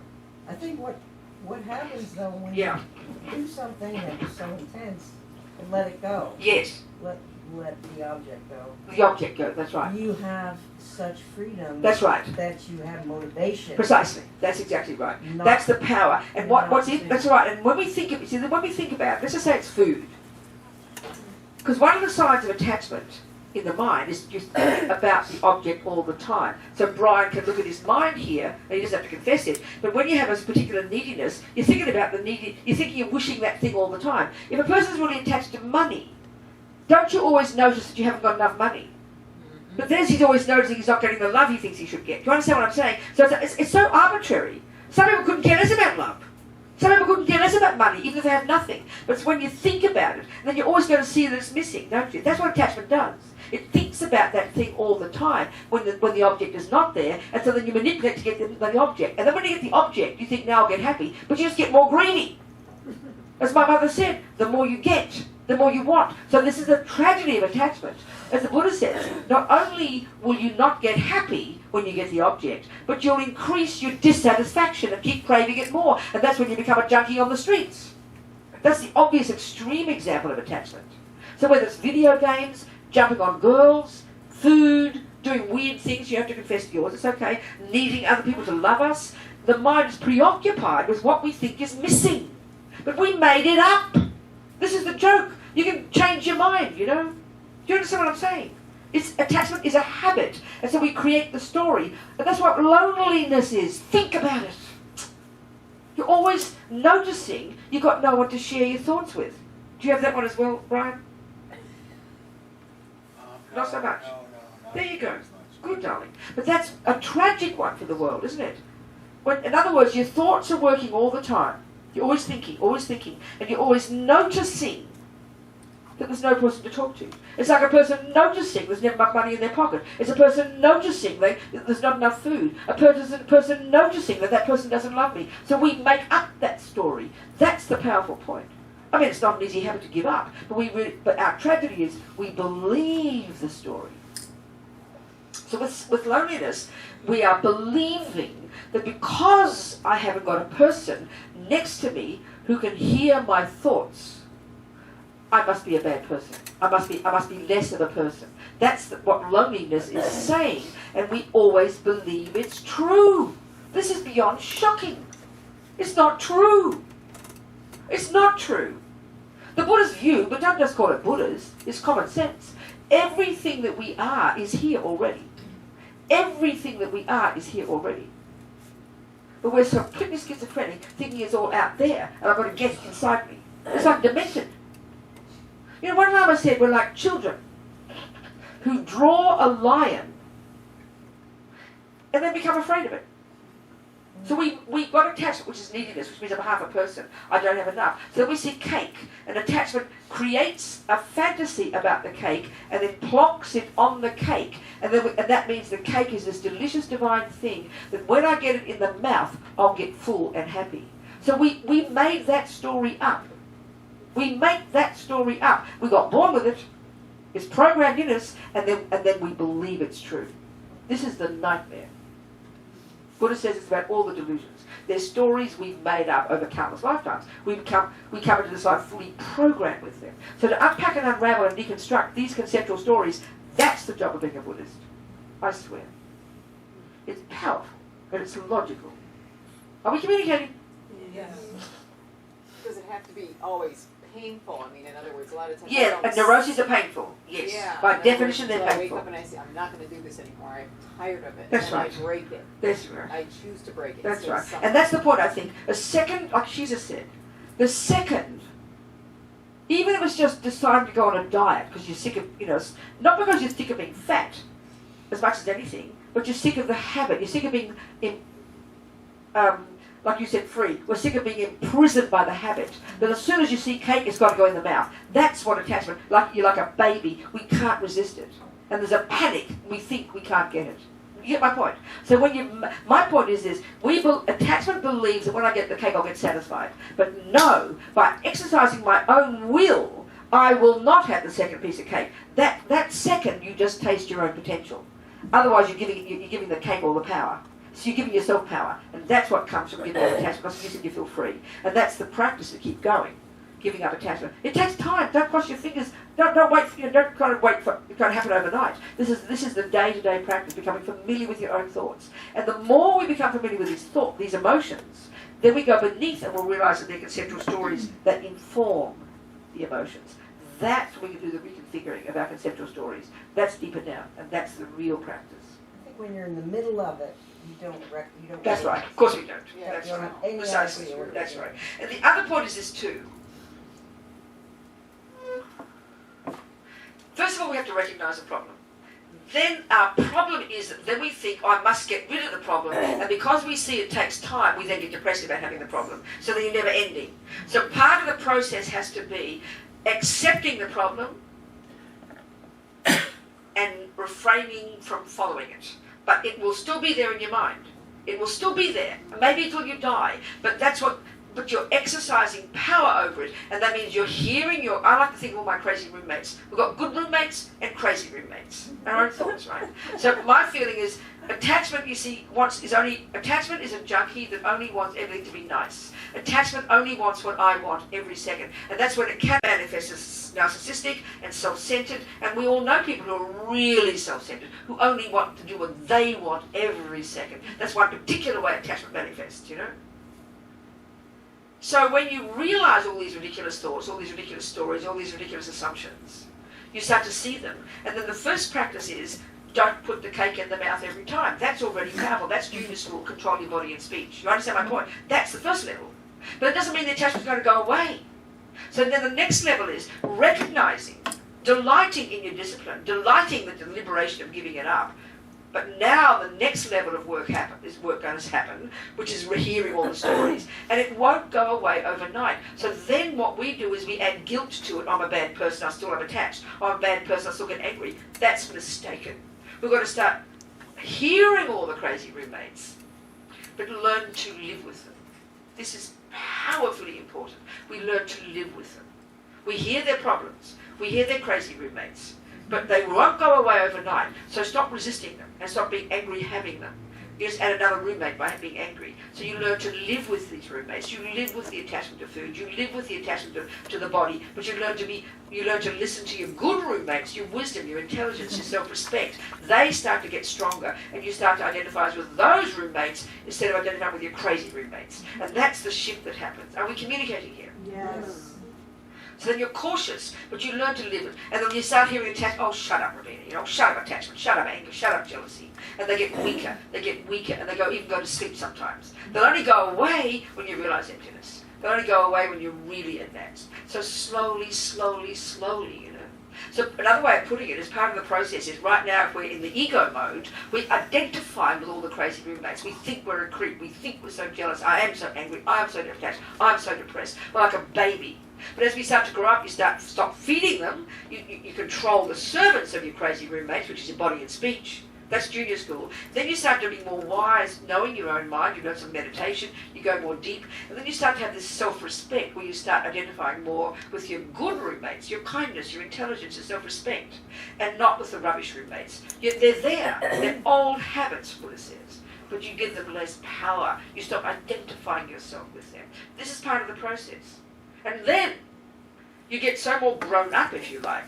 You know, right now we wear our heart on our sleeve. Let's say I haven't seen Gail for years, and she doesn't know. Let's say when I'm in the victim mode, and I'm in the midst of broken heart because my mummy left me, like Brian. How are you, Robina? She hasn't seen me for 10 years. How are you, Robina? And I'll burst into tears. Oh, my mother's left me. I feel so, what's the word again? Abandoned. All that. You understand? And my heart will weep, and I'll go blah, blah, blah all over Gail.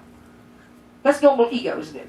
You can't hold anything inside you. We understand that, don't we? But as you progress, let's say I've worked on my mind, I've accepted my delusions, I understand them, I'm controlling my body and speech, I'm growing up, I have more self-respect. Maybe I haven't seen Gail for 10 years again. How are you today, Robina? And she might not even know that my husband just left me yesterday. I'm really well, Gail. How are you? She doesn't need to know I've got a problem. When you're really working on your own mind, you see what I'm saying? It's much more internal. You're much more aware of who you are. You're really doing the work. But what you present to others is respectful for others. Gail doesn't want to hear my dramas. But we have no control of it. We vomit everything out to anybody. Isn't it? Isn't it? Because we can't hold anything in ourselves. But being your own therapist, you're really conscious of what's going on. You're under control. You're controlling your body. You're controlling your speech. You've got a good practice. You're becoming a civilized, grown-up person. And that means a self-respectful person. So I'll talk to Gail. How are you? Oh, I'm really well. She doesn't have to know my dramas. And you don't need to have the craving. You don't have the craving to tell her. Do you understand? But we never pay attention to what's in our mind. So anybody who asks us how we are, it'll all vomit out, you know. We're like babies, because we don't know how to work with our own emotions. These are words we all kind of understand, you know. Every word I'm saying here is Buddhism, but being said in a kind of modern way. I'm not trying to say I'm so clever. Do you understand what I'm saying, people? Yes. And the Buddha's emphasis is on what goes on in here, not the events. Remember the events, but that's just the catalyst. The main thing is your mind. That you can change. That's the point.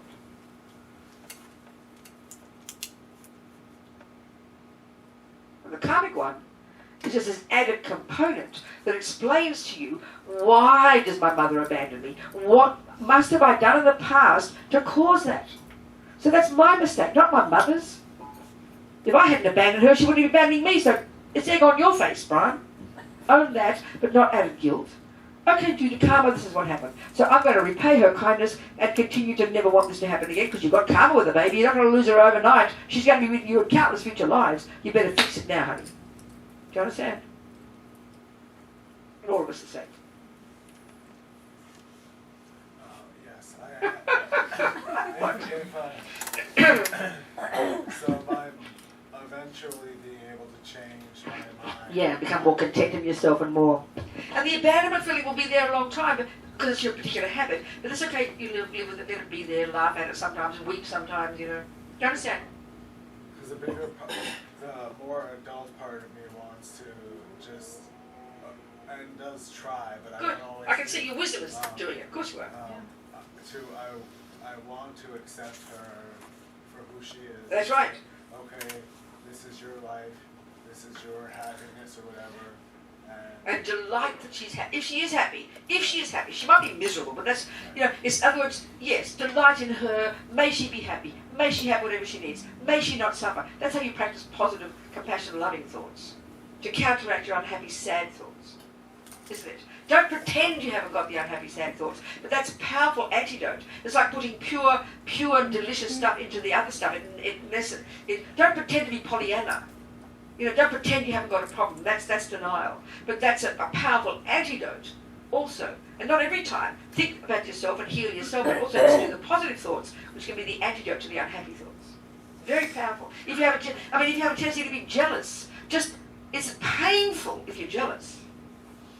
But then just think, may you be happy. This is like a rocket, like an atomic bomb on jealousy. The opposite thought is so powerful. You understand? Like anger. If we have a tendency to be angry, that person, she so annoys me. Think of one thing she does nicely and delight in it. It's a powerful antidote. It just sounds cute, but it's profound, you know. Do you understand? But the key one is don't expect it to go away overnight. That's our problem. And they think we're bad because they don't, and that's just double trouble. It's ridiculous. Because these habits are very ancient elements, you know. What else, Stephen? Yeah. Separate yourself. A bit louder. How do you separate yourself from negative people without being selfish? Okay, darling, this is really where we get into compassion and wisdom mixed together. We've got to have compassion and wisdom. And this is where we utterly confuse between attachment and compassion. Or attachment and love. And this is a minefield for all of us, I tell you. Okay. So we understand that one of the major ways that our attachment works is the need to be liked, to be approved of, in other words, to be seen as a good girl. It's a simple way of putting it. Not everybody, it manifests in different ways for different people, right? But let's just say we all recognize that tendency, and that's the deeper way that attachment functions, more than for sex, more than for drugs, more than for food, more than for bodies. It's the one of the neediness to be seen in a good light. The craving, that's the basis of loneliness, that's the basis of abandonment, it's the basis of all these things that we talk about. So that's very primordially deep in every one of us, and we just consider it's normal. So, you know, that if that attachment, which is a neurosis, is very strong in us, and that often is very powerful in people who are called patient. Patient people, and that's a powerful quality. Patience is the opposite to anger. Anger says, how dare that happen? Patience says, oh, that's okay, I can handle it. That's a profound quality. Don't ever mistake patience. It's a profound virtue. It's unbelievable. Why do you think people harm each other on this planet? If everybody didn't have anger, we'd have patience. If we had patience, we would not be harming in that direct, brutal way. So the anger is a powerful harm, the thing that causes us to harm each other. But a patient person sees a problem. An angry person sees a problem and wants to punch it. Do you understand? A patient person sees it and goes, oh, that's okay, I can handle it. That's profound, never doubt it. But if we look at, there's a if you like, put it this way, there's a negative side of the anger is a negative one. It wants to harm. It's okay, sorry. Attachment is the basis for all of us. Okay, attachment is the junkie that wants what I want every second. So a person who has lots, so when attachment doesn't get what it wants, and that's 1,000 times a day, for the angry type person, the response is volatile anger. For a patient person, it's still the same, it's aversion. The bare bones response, okay, the three poisons, ego grasping, the frantic sense of a self, neurotic self, that gives rise to this bottomless pit of craving to get what this fantasy self wants, and it's every second. And then the millisecond it doesn't get what it wants, the exact opposite is aversion. So in the most bare bones meaning is this: attachment, always wanting something nice and gets it. Oh, isn't that lovely? And you go towards it. Aversion is when attachment doesn't get what it wants. And the instant response is, oh no, go away.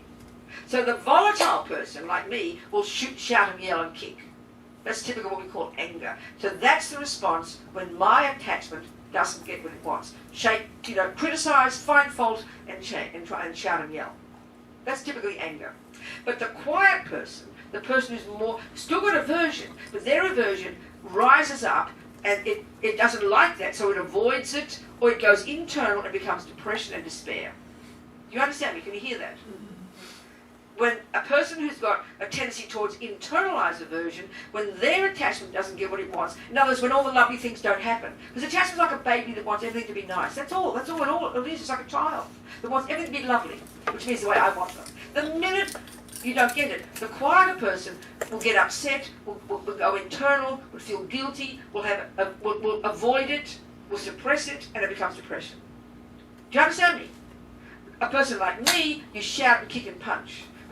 So in other words, aversion has a whole spectrum from volatile anger to irritation, annoyance, upset, frustrated, anxious, upset, depressed, despair. It's an entire spectrum. Are you hearing me, people? Which is the response when attachment doesn't get what it wants.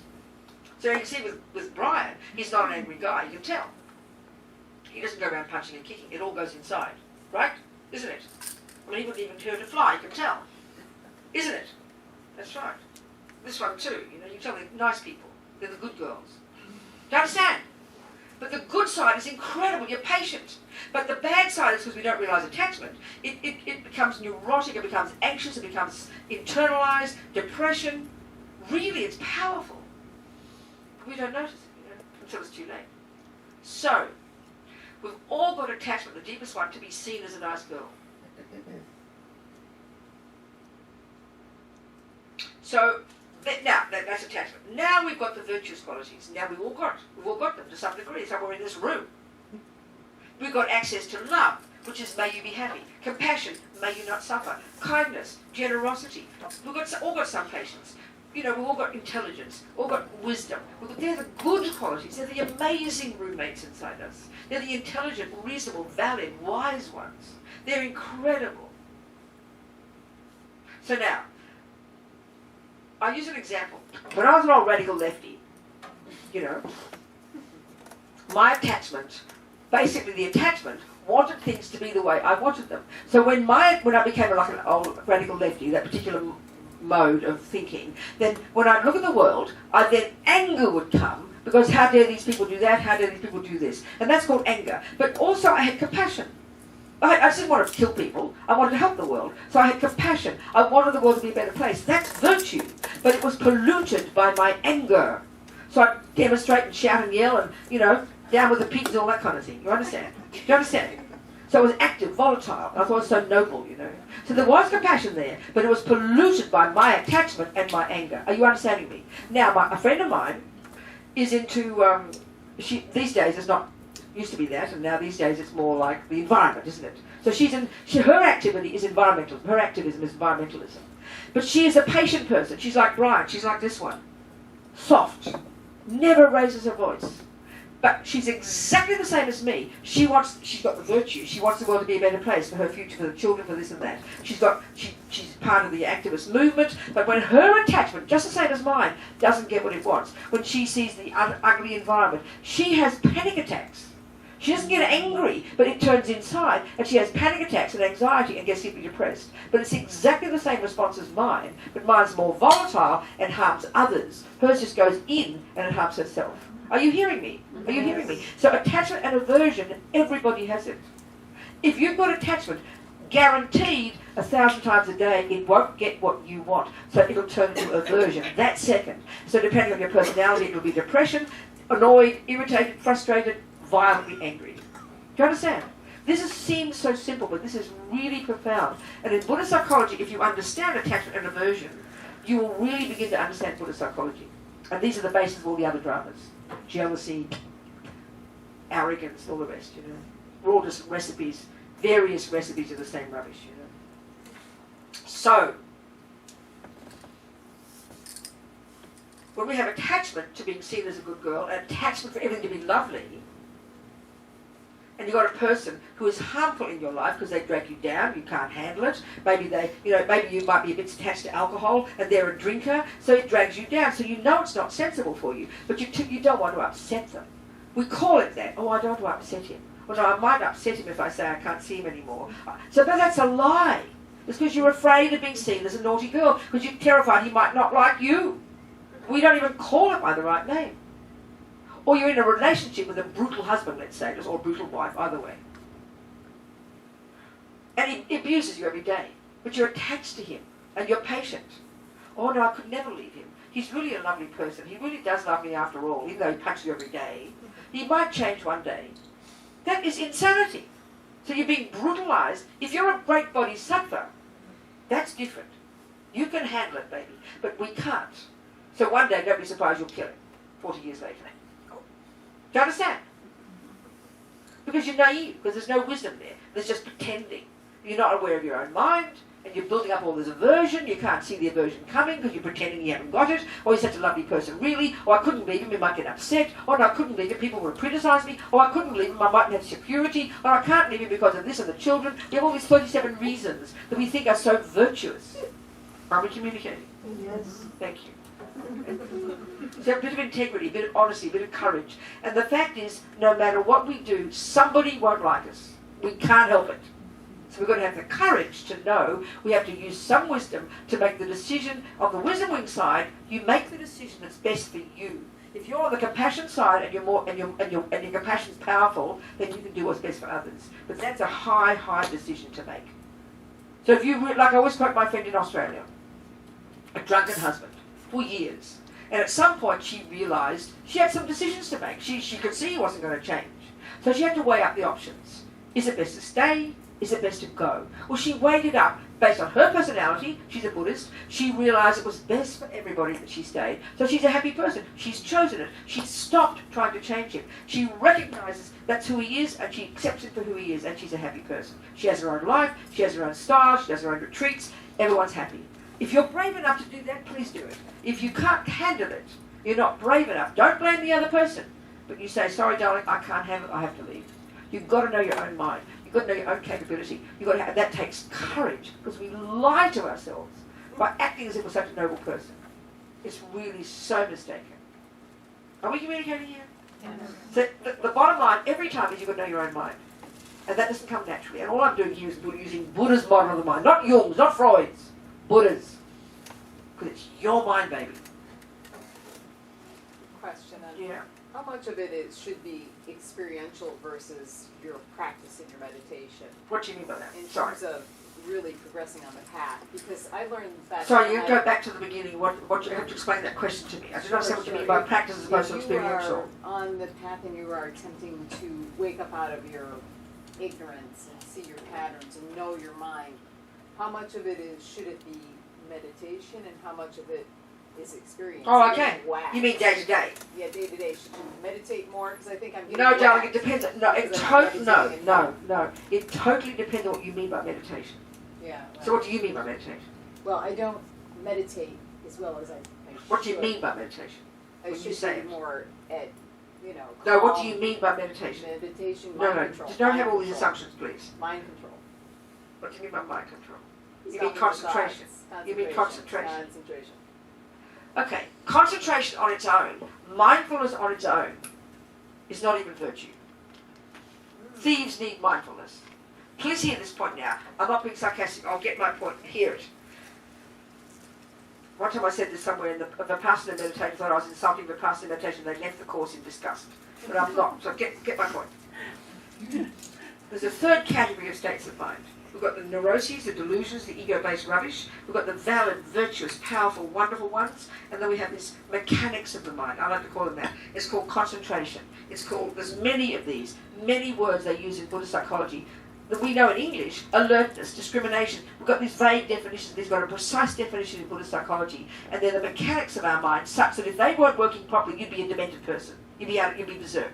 So they're developed in single point of concentration. So one of those is called mindfulness. The way we use it in the West has got all these bells and whistles on it. But it literally is not a virtue, and it's not a non-virtue. Non-virtue and virtues are very specific characteristics. The delusions are I-based and absurd. The virtues are valid and connected to others and in sync with reality.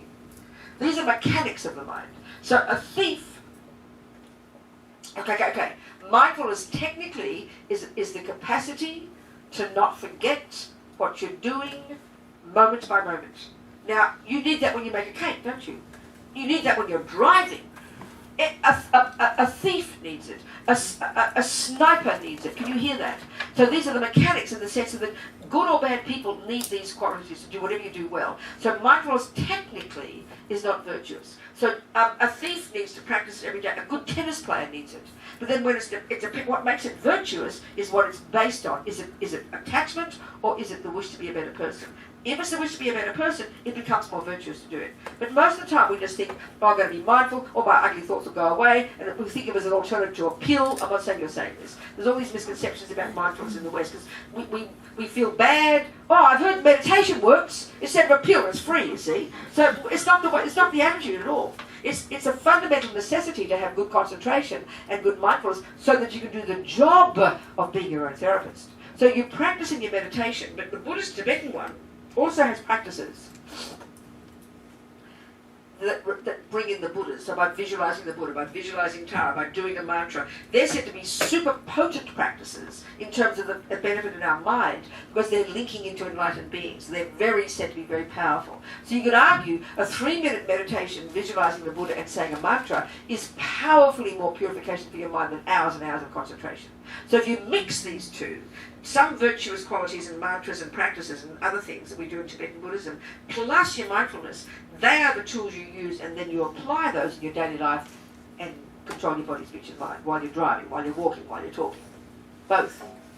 And each person has to do it according to this, has to be according to their own needs, necessity, Do you understand? Probably all components, in other words. Just merely watching your breath, you watch your breath till the cows come home, but you never have enough power in your mind to really do the changing, because it's so primordially deep, these habits. So there's other practices, certainly Tibetan Buddhist ones, have immense power, so it enables us to do the job more easily. So it's a mixture. And that's up to each person individually, taking on board different practices.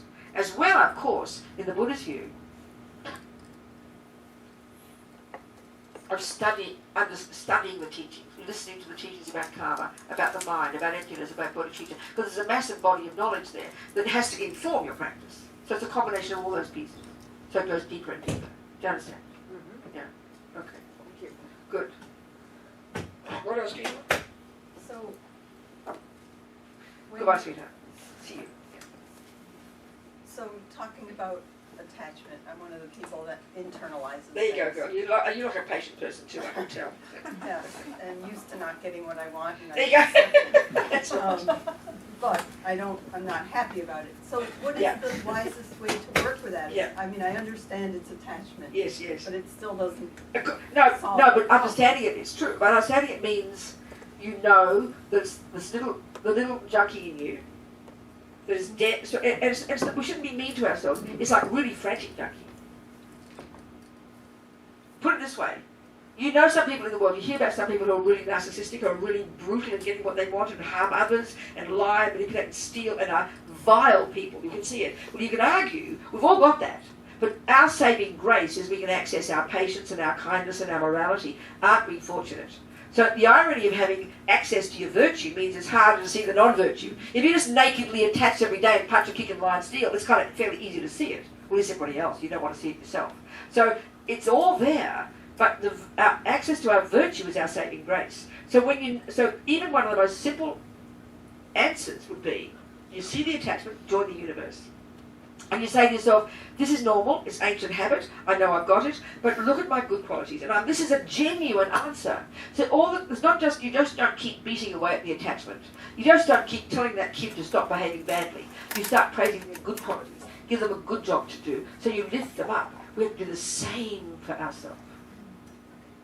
But the more, then you're softening towards yourself, and you're rejoicing in your good qualities, and I mean this so sincerely because we never do this. Then you're able to hear more clearly this crazy roommate in this little junkie that wants what it wants all the time. And it's very sneaky and manipulative.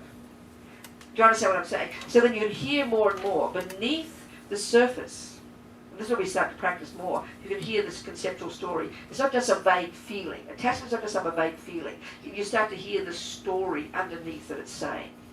And it's very subtle. And then we just learn to live with it. And the first level, like I said before, knowing it's there, knowing it's going to take time, being kind to ourselves, rejoicing in the good qualities which counteract it, and learning to not follow every time. This is one approach. And then the other one, bare bones, is whenever it doesn't get what it wants, then it's when we notice it, and it rises up if you don't get angry, it's harder to see the response. It's harder for you to see the response of aversion and resistance and denial and push away. No, I'm very aware of it. You are? I've Okay. been working with it. Well then, for a long darling, the direct approach then, every time we can, occasionally, aversion is going, no thank you, I do not want that. Attachment's going, ooh, yes, yes. You understand? So we run towards, attachment we're magnetised, in other words we're repelled. This is really fundamental. So as soon as you catch, even something as tiny, and I always use this example, it sounds so silly, throughout the day, I think aversion must arise 100,000 times to us, every one of us, because every second, the attachment is an assumption that everything will go nicely. So even when you're washing the dishes and you break a cup, I think most people in this room, you think about it, you get annoyed with yourself, won't you? Would you agree with that?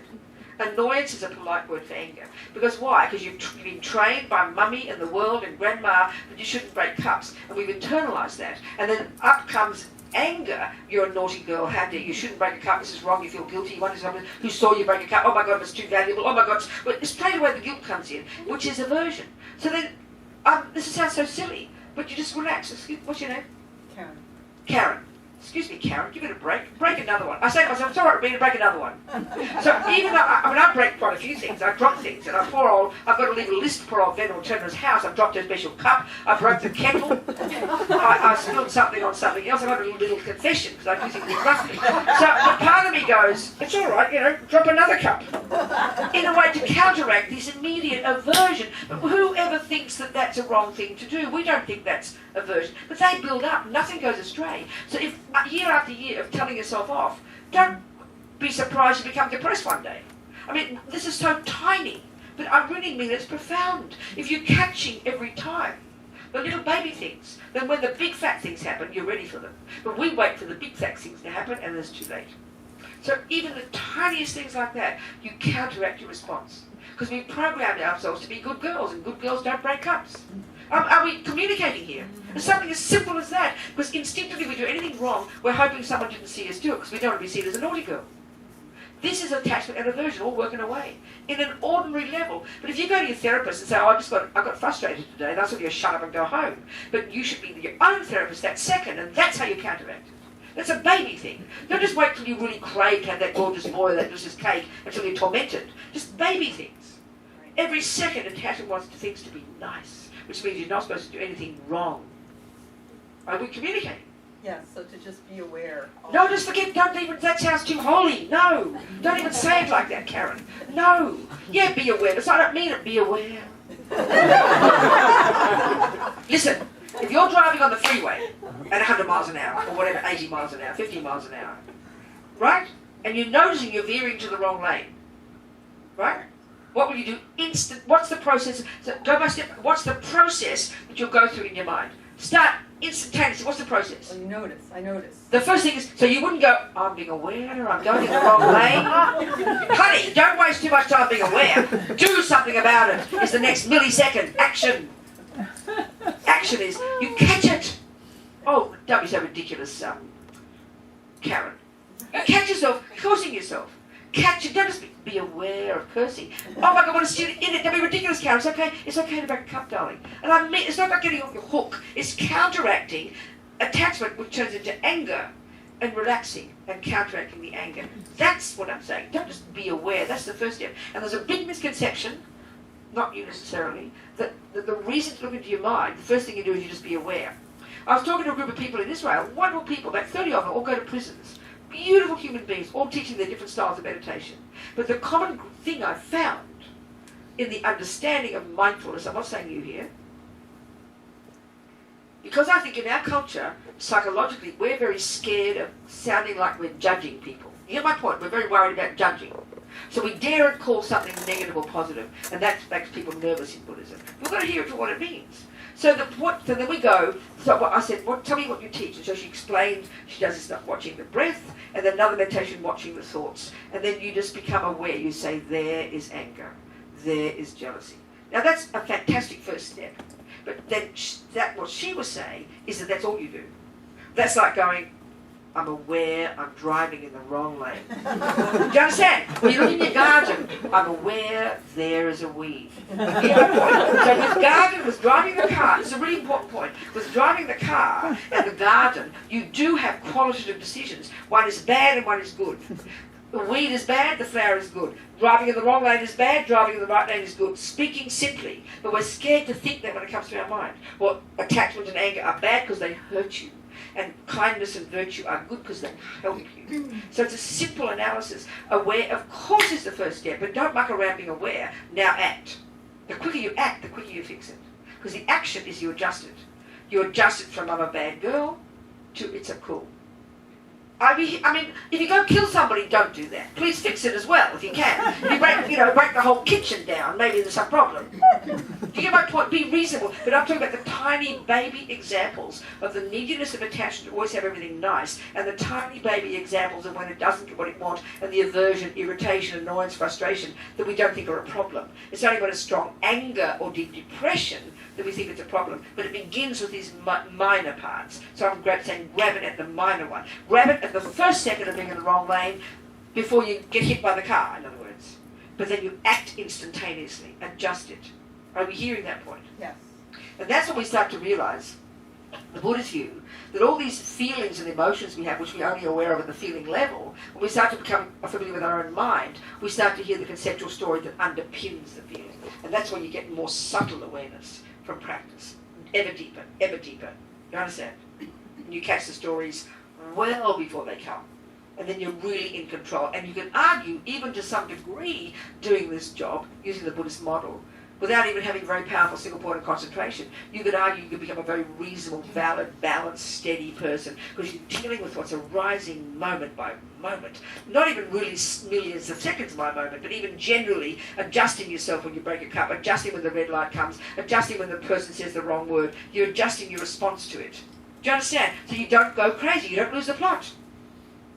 Because every second something's happening, we're processing. No, we're programming ourselves. So we've got to be conscious of it. And then you adjust things. It's not just being aware, but then you adjust. You act and adjust the thoughts. So you break a cup. That's attachment doesn't want to break a cup. You're supposed to be a good girl. Anger says you shouldn't break a cup. Well, excuse me, it's okay to break a cup. I mean, yes, killing somebody, that's something different. You get my point. Still, it's okay. People get racked with guilt.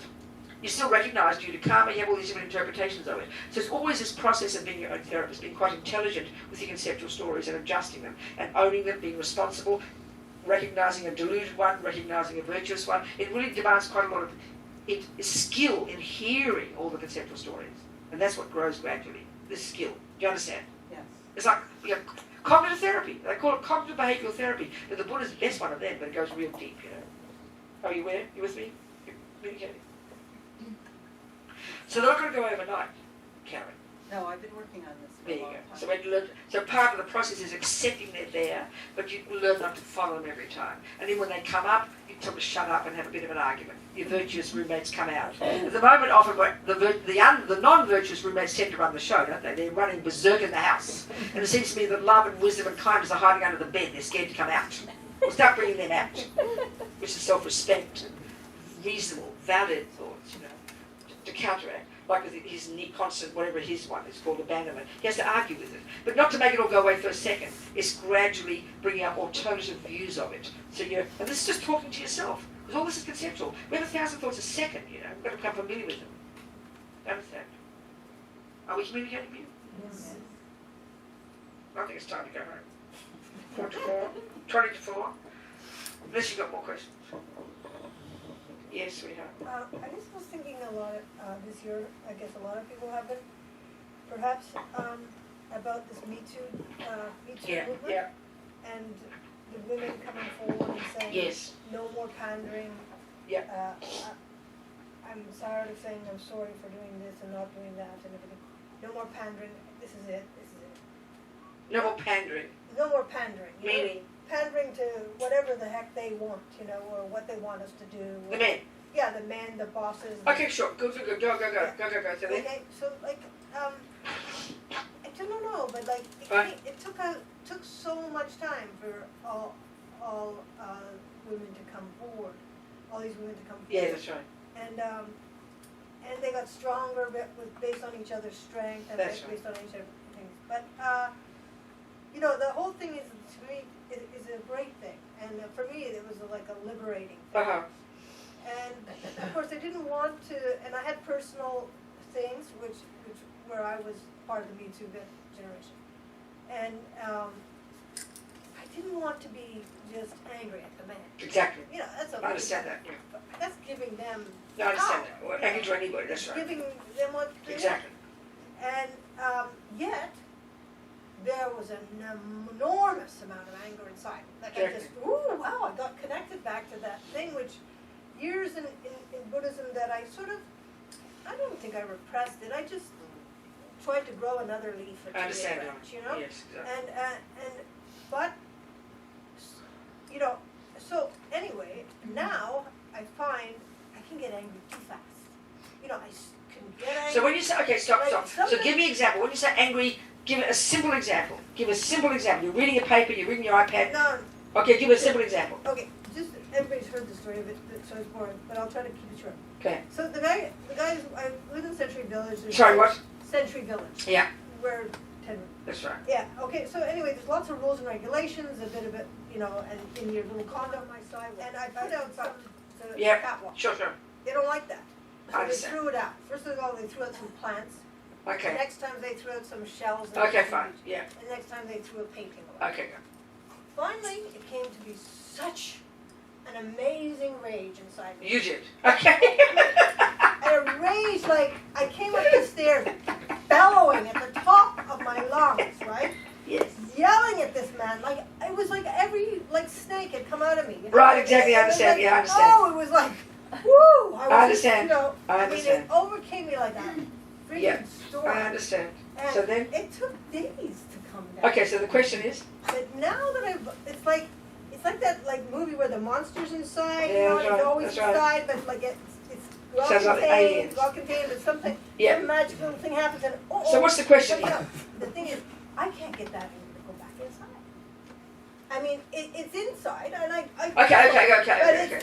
Okay, so you're talking about, okay. It's So very, very easy, I understand, for it to come out. So all you're talking about, but it's okay, I think, yeah. Okay. so you're working with it. You are working with it.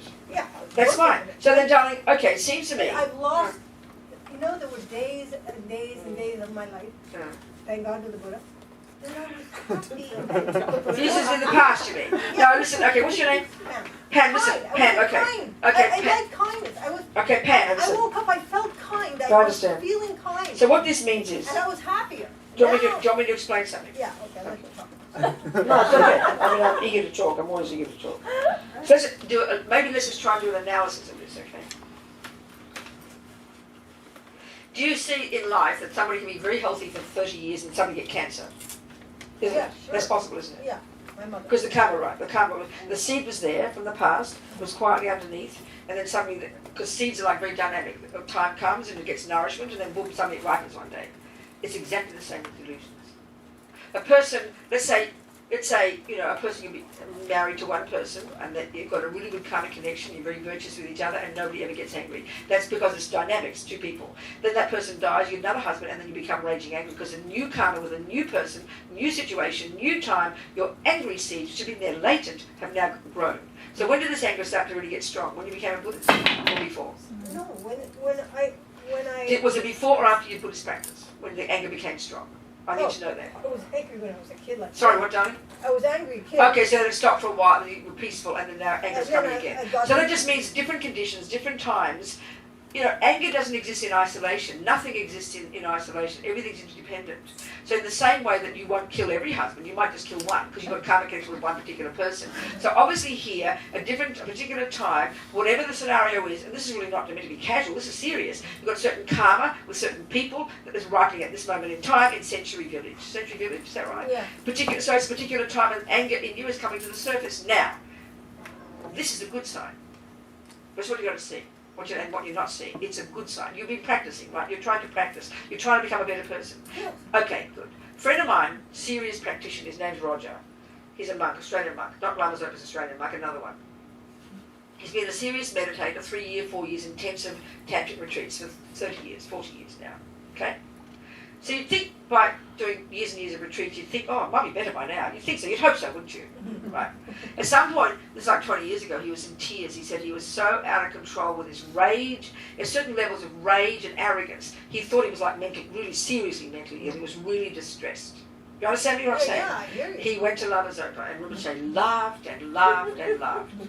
Fantastic. The dirt has to come out. The dirt has to come out. The dirt has to come out.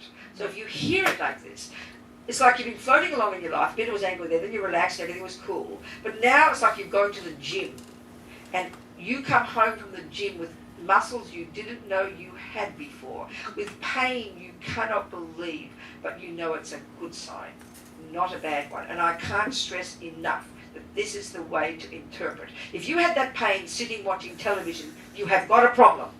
If you had this and you're not been working on your anger, not been doing any practice, then you would really have a problem. But because you're working on it, you're bringing up extra levels of your own junk from deep down. How fantastic. The dirt is coming out. And I'm serious. You need to interpret this way. Do you hear me? Do you want to accept it? Or you just rather think you're a horrible person? No. I let myself off the hook. Can you hear it though?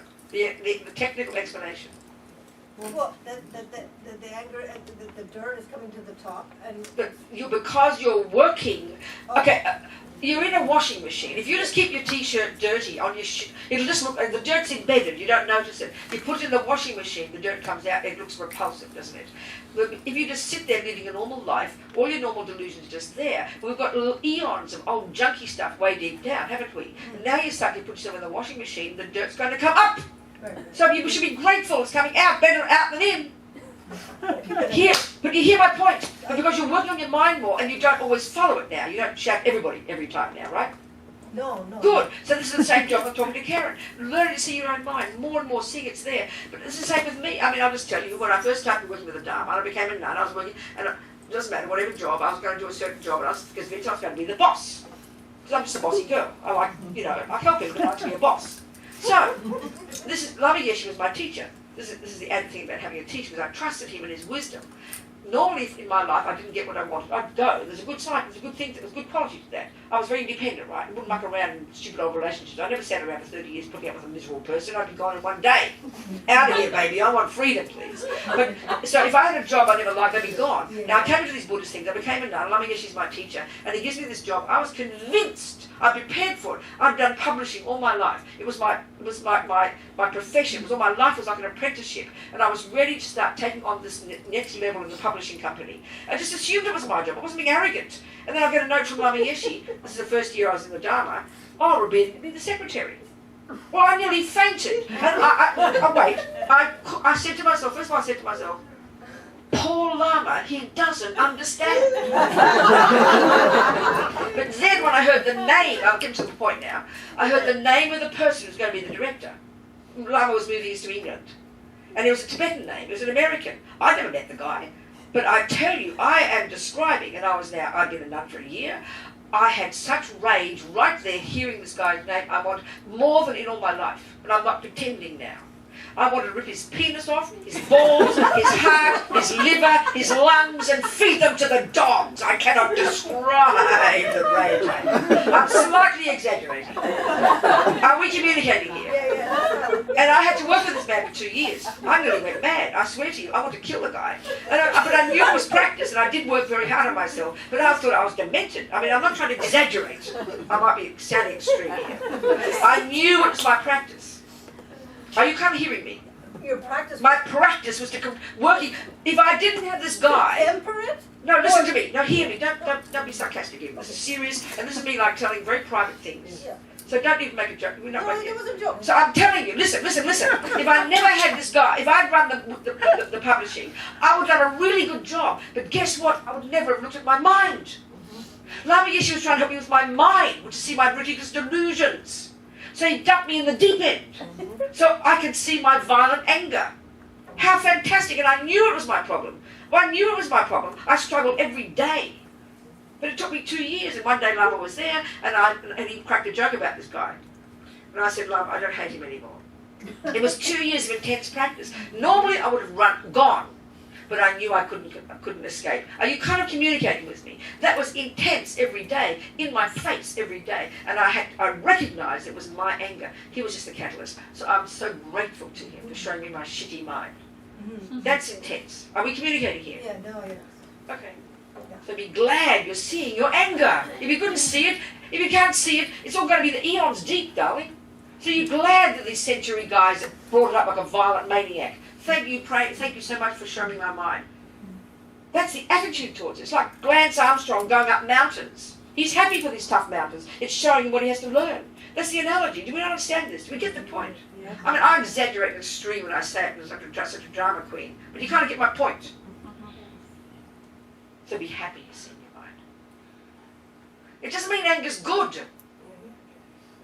But it's there. The dirt has to come out. So if you're brave enough, you can work with that dirt. If you don't know how to work with it, I would just go berserk and kill people.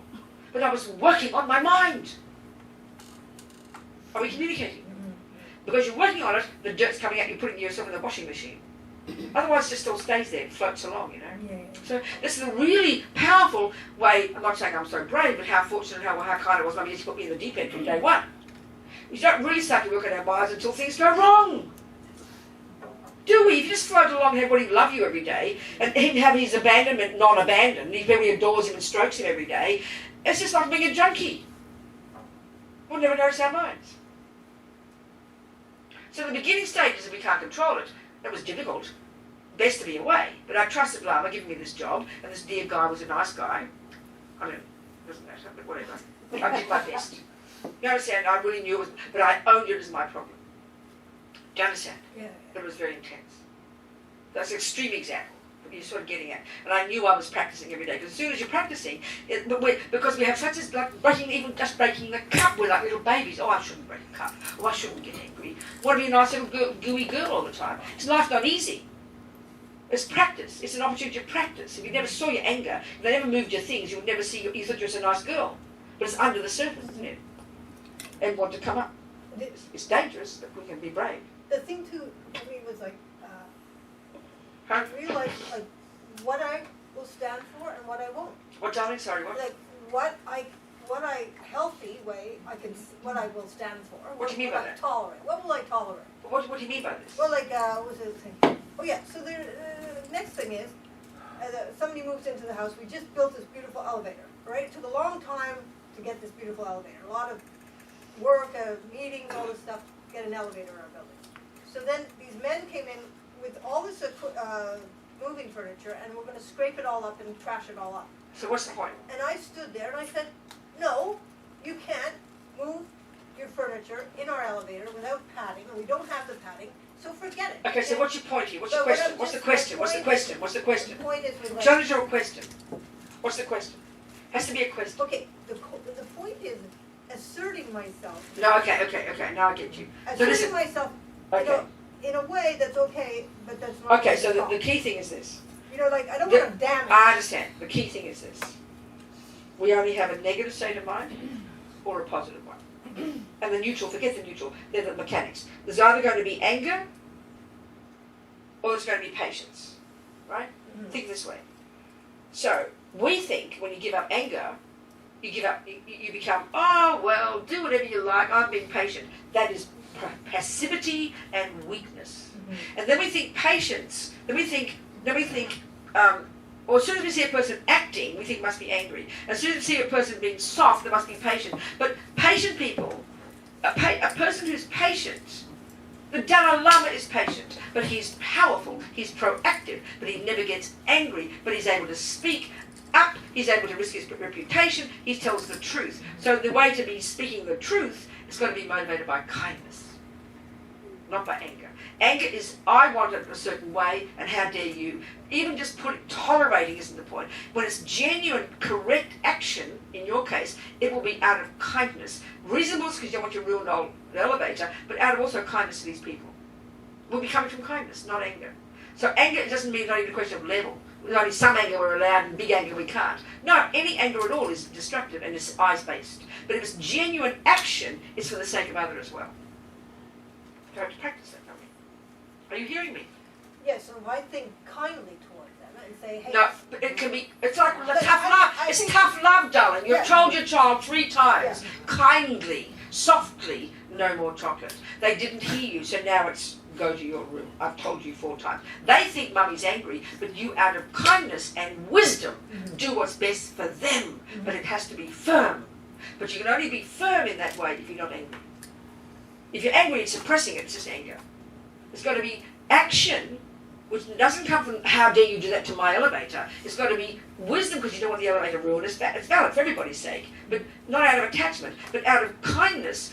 I think it's, you use strong, firm words, like when they say a velvet-covered fist or something. You be strong but kind and wise. For these people who are going to do that didn't mean to harm anybody. So you doing based on your wisdom, you see what's the best method to ensure they don't ruin the lift, but also not out of wishing to harm them. That takes time, sweetie. So you can be hugely proactive, shouting even, but still be patient, because it's coming from the right place internally. This comes with time, with awareness of our mind. Do you understand what I'm saying? So we throw the baby out with the bathwater and think not being angry means being passive. And that's laziness. And then, so patient people, it's a fantastic to be patient. They don't get upset. But the negative side can be they're passive and put up with anything. Oh, it doesn't matter, we have a ruined elevator. No, that's wrong. And angry people tend to be also proactive. So you've got to keep the action energy without the anger. Do you understand what I'm saying? That's what I have to do. It's my nature. You can't turn into a different kind of person. You've got a style, you know? So my nature is to be active. And so I've got to channel my criticism and my finding fault into something to wish to make it better. Martin Luther King said it's good to find fault. It's good to say, oh my God, there's war, there's racism, there's this, but then say, what can I do to help? So you see the mistake. How can I help here? And not just for you, but for everybody. That takes time to practice, and that can be strong. And people might even think you're being angry. Let them. Are you with me? Yeah, I am. And the words have to be beneficial. You have to get, because if a person can't listen to peaceful style, like that kid, you've got to use tough love. But that takes time. It's easy to pretend you're being tough love. It just could be anger pretending. You've got to be really wise. So it's not easy. I mean, I'm not saying I'm perfected this. I'm not saying by any means. But I haven't, often we have, when I first became a Buddhist, there's all these cliched ideas of becoming mindful and patient and peaceful and aware of everything. You become this kind of like, to me it's like nihilism. Well, I wouldn't be a Buddhist if to be like that. That's why I love the Dalai Lama. He's funny, he talks loud, he laughs, he moves sharp, he's strong, he's powerful, but he's completely patient and loving. So there's not just this cliched view of being patient and mindful. Do you understand? Yeah. So we have to know what our own character is, our own nature. You've obviously got a strong nature, so you hone that and make it useful, make it beneficial. Yeah. Which means it's not just you, it's for others as well. And that takes time. Are you with me? Yeah, and I'm thinking the words you're saying, useful and beneficial. That's right, because wisdom is just for us. So you control your body, speech, and your mind for your sake. But when you've harnessed your body, speech, and mind and know your delusion as well, then you can go to the compassion wing and you can do and say what's appropriate, and it might be firm. You might stand up in the council and argue about that new thing on the new road. You might fight really strongly for the rights of a group of people, but it's coming from not just self-centered, I want it to be this way, but out of compassion, out of wish to make the world a better place. And you also never give up. You don't get distressed if it doesn't happen. You never give up. You have patience. In that sense, you never give up. The Dalai Lama, in 60 years, more than 60 years, has never stopped trying to make the situation better. Hasn't stopped, politically, socially, every other way, but he's never gets angry. He never gets upset. He's always cracking jokes. And this is hard to bear, but that's possibility. That's the point. He has no anger, no ego, but very powerful, very charismatic, and never stops. Do you understand? So patience isn't just giving up. Patience is never stopping having the courage. And this is the point now, another way of putting your point, Karen. Every time you meet what attachment doesn't want, you greet it. You pull up your sleeves, bring it on, baby. I can handle it. You don't have a panic attack about it, because anger is a panic attack. Aversion is a panic attack. It's okay. I can handle this. And as soon as you confront it and see it, like instead of the wild panic when you saw your painting was gone, the panic, this freaked out eye, you just recognise it, you see it for what it is, you understand what's going on, you don't panic, then you'll find the solution. That takes time. Greet the problem. Don't resist it. Anger is just panic resistance. Do you understand? Yeah, right now, lately it's been, the beast just gets out of my, I understand. Well, that's because we're just old habit. The jerk's coming out. So keep working on it, keep owning it, keep accepting it, don't beat yourself up, and don't computize it too much like as if there's a real beast there. It's just habit, darling. Yeah, And because you are practicing, it is you digging deeper at a deeper level of your anger popping up, like mine in that experience I had, which was so shocking to me. Do you understand? I do. Good, okay. Time to go home. Definitely time to go home. All right, if there's been any food for thought, I'm very happy. Been helpful for me. Thank you for coming. I would stupid talking to myself, wouldn't I? I always say that. I mean it sincerely. So interdependence, you see. This is my practice, and I'm just grateful if there's any benefit.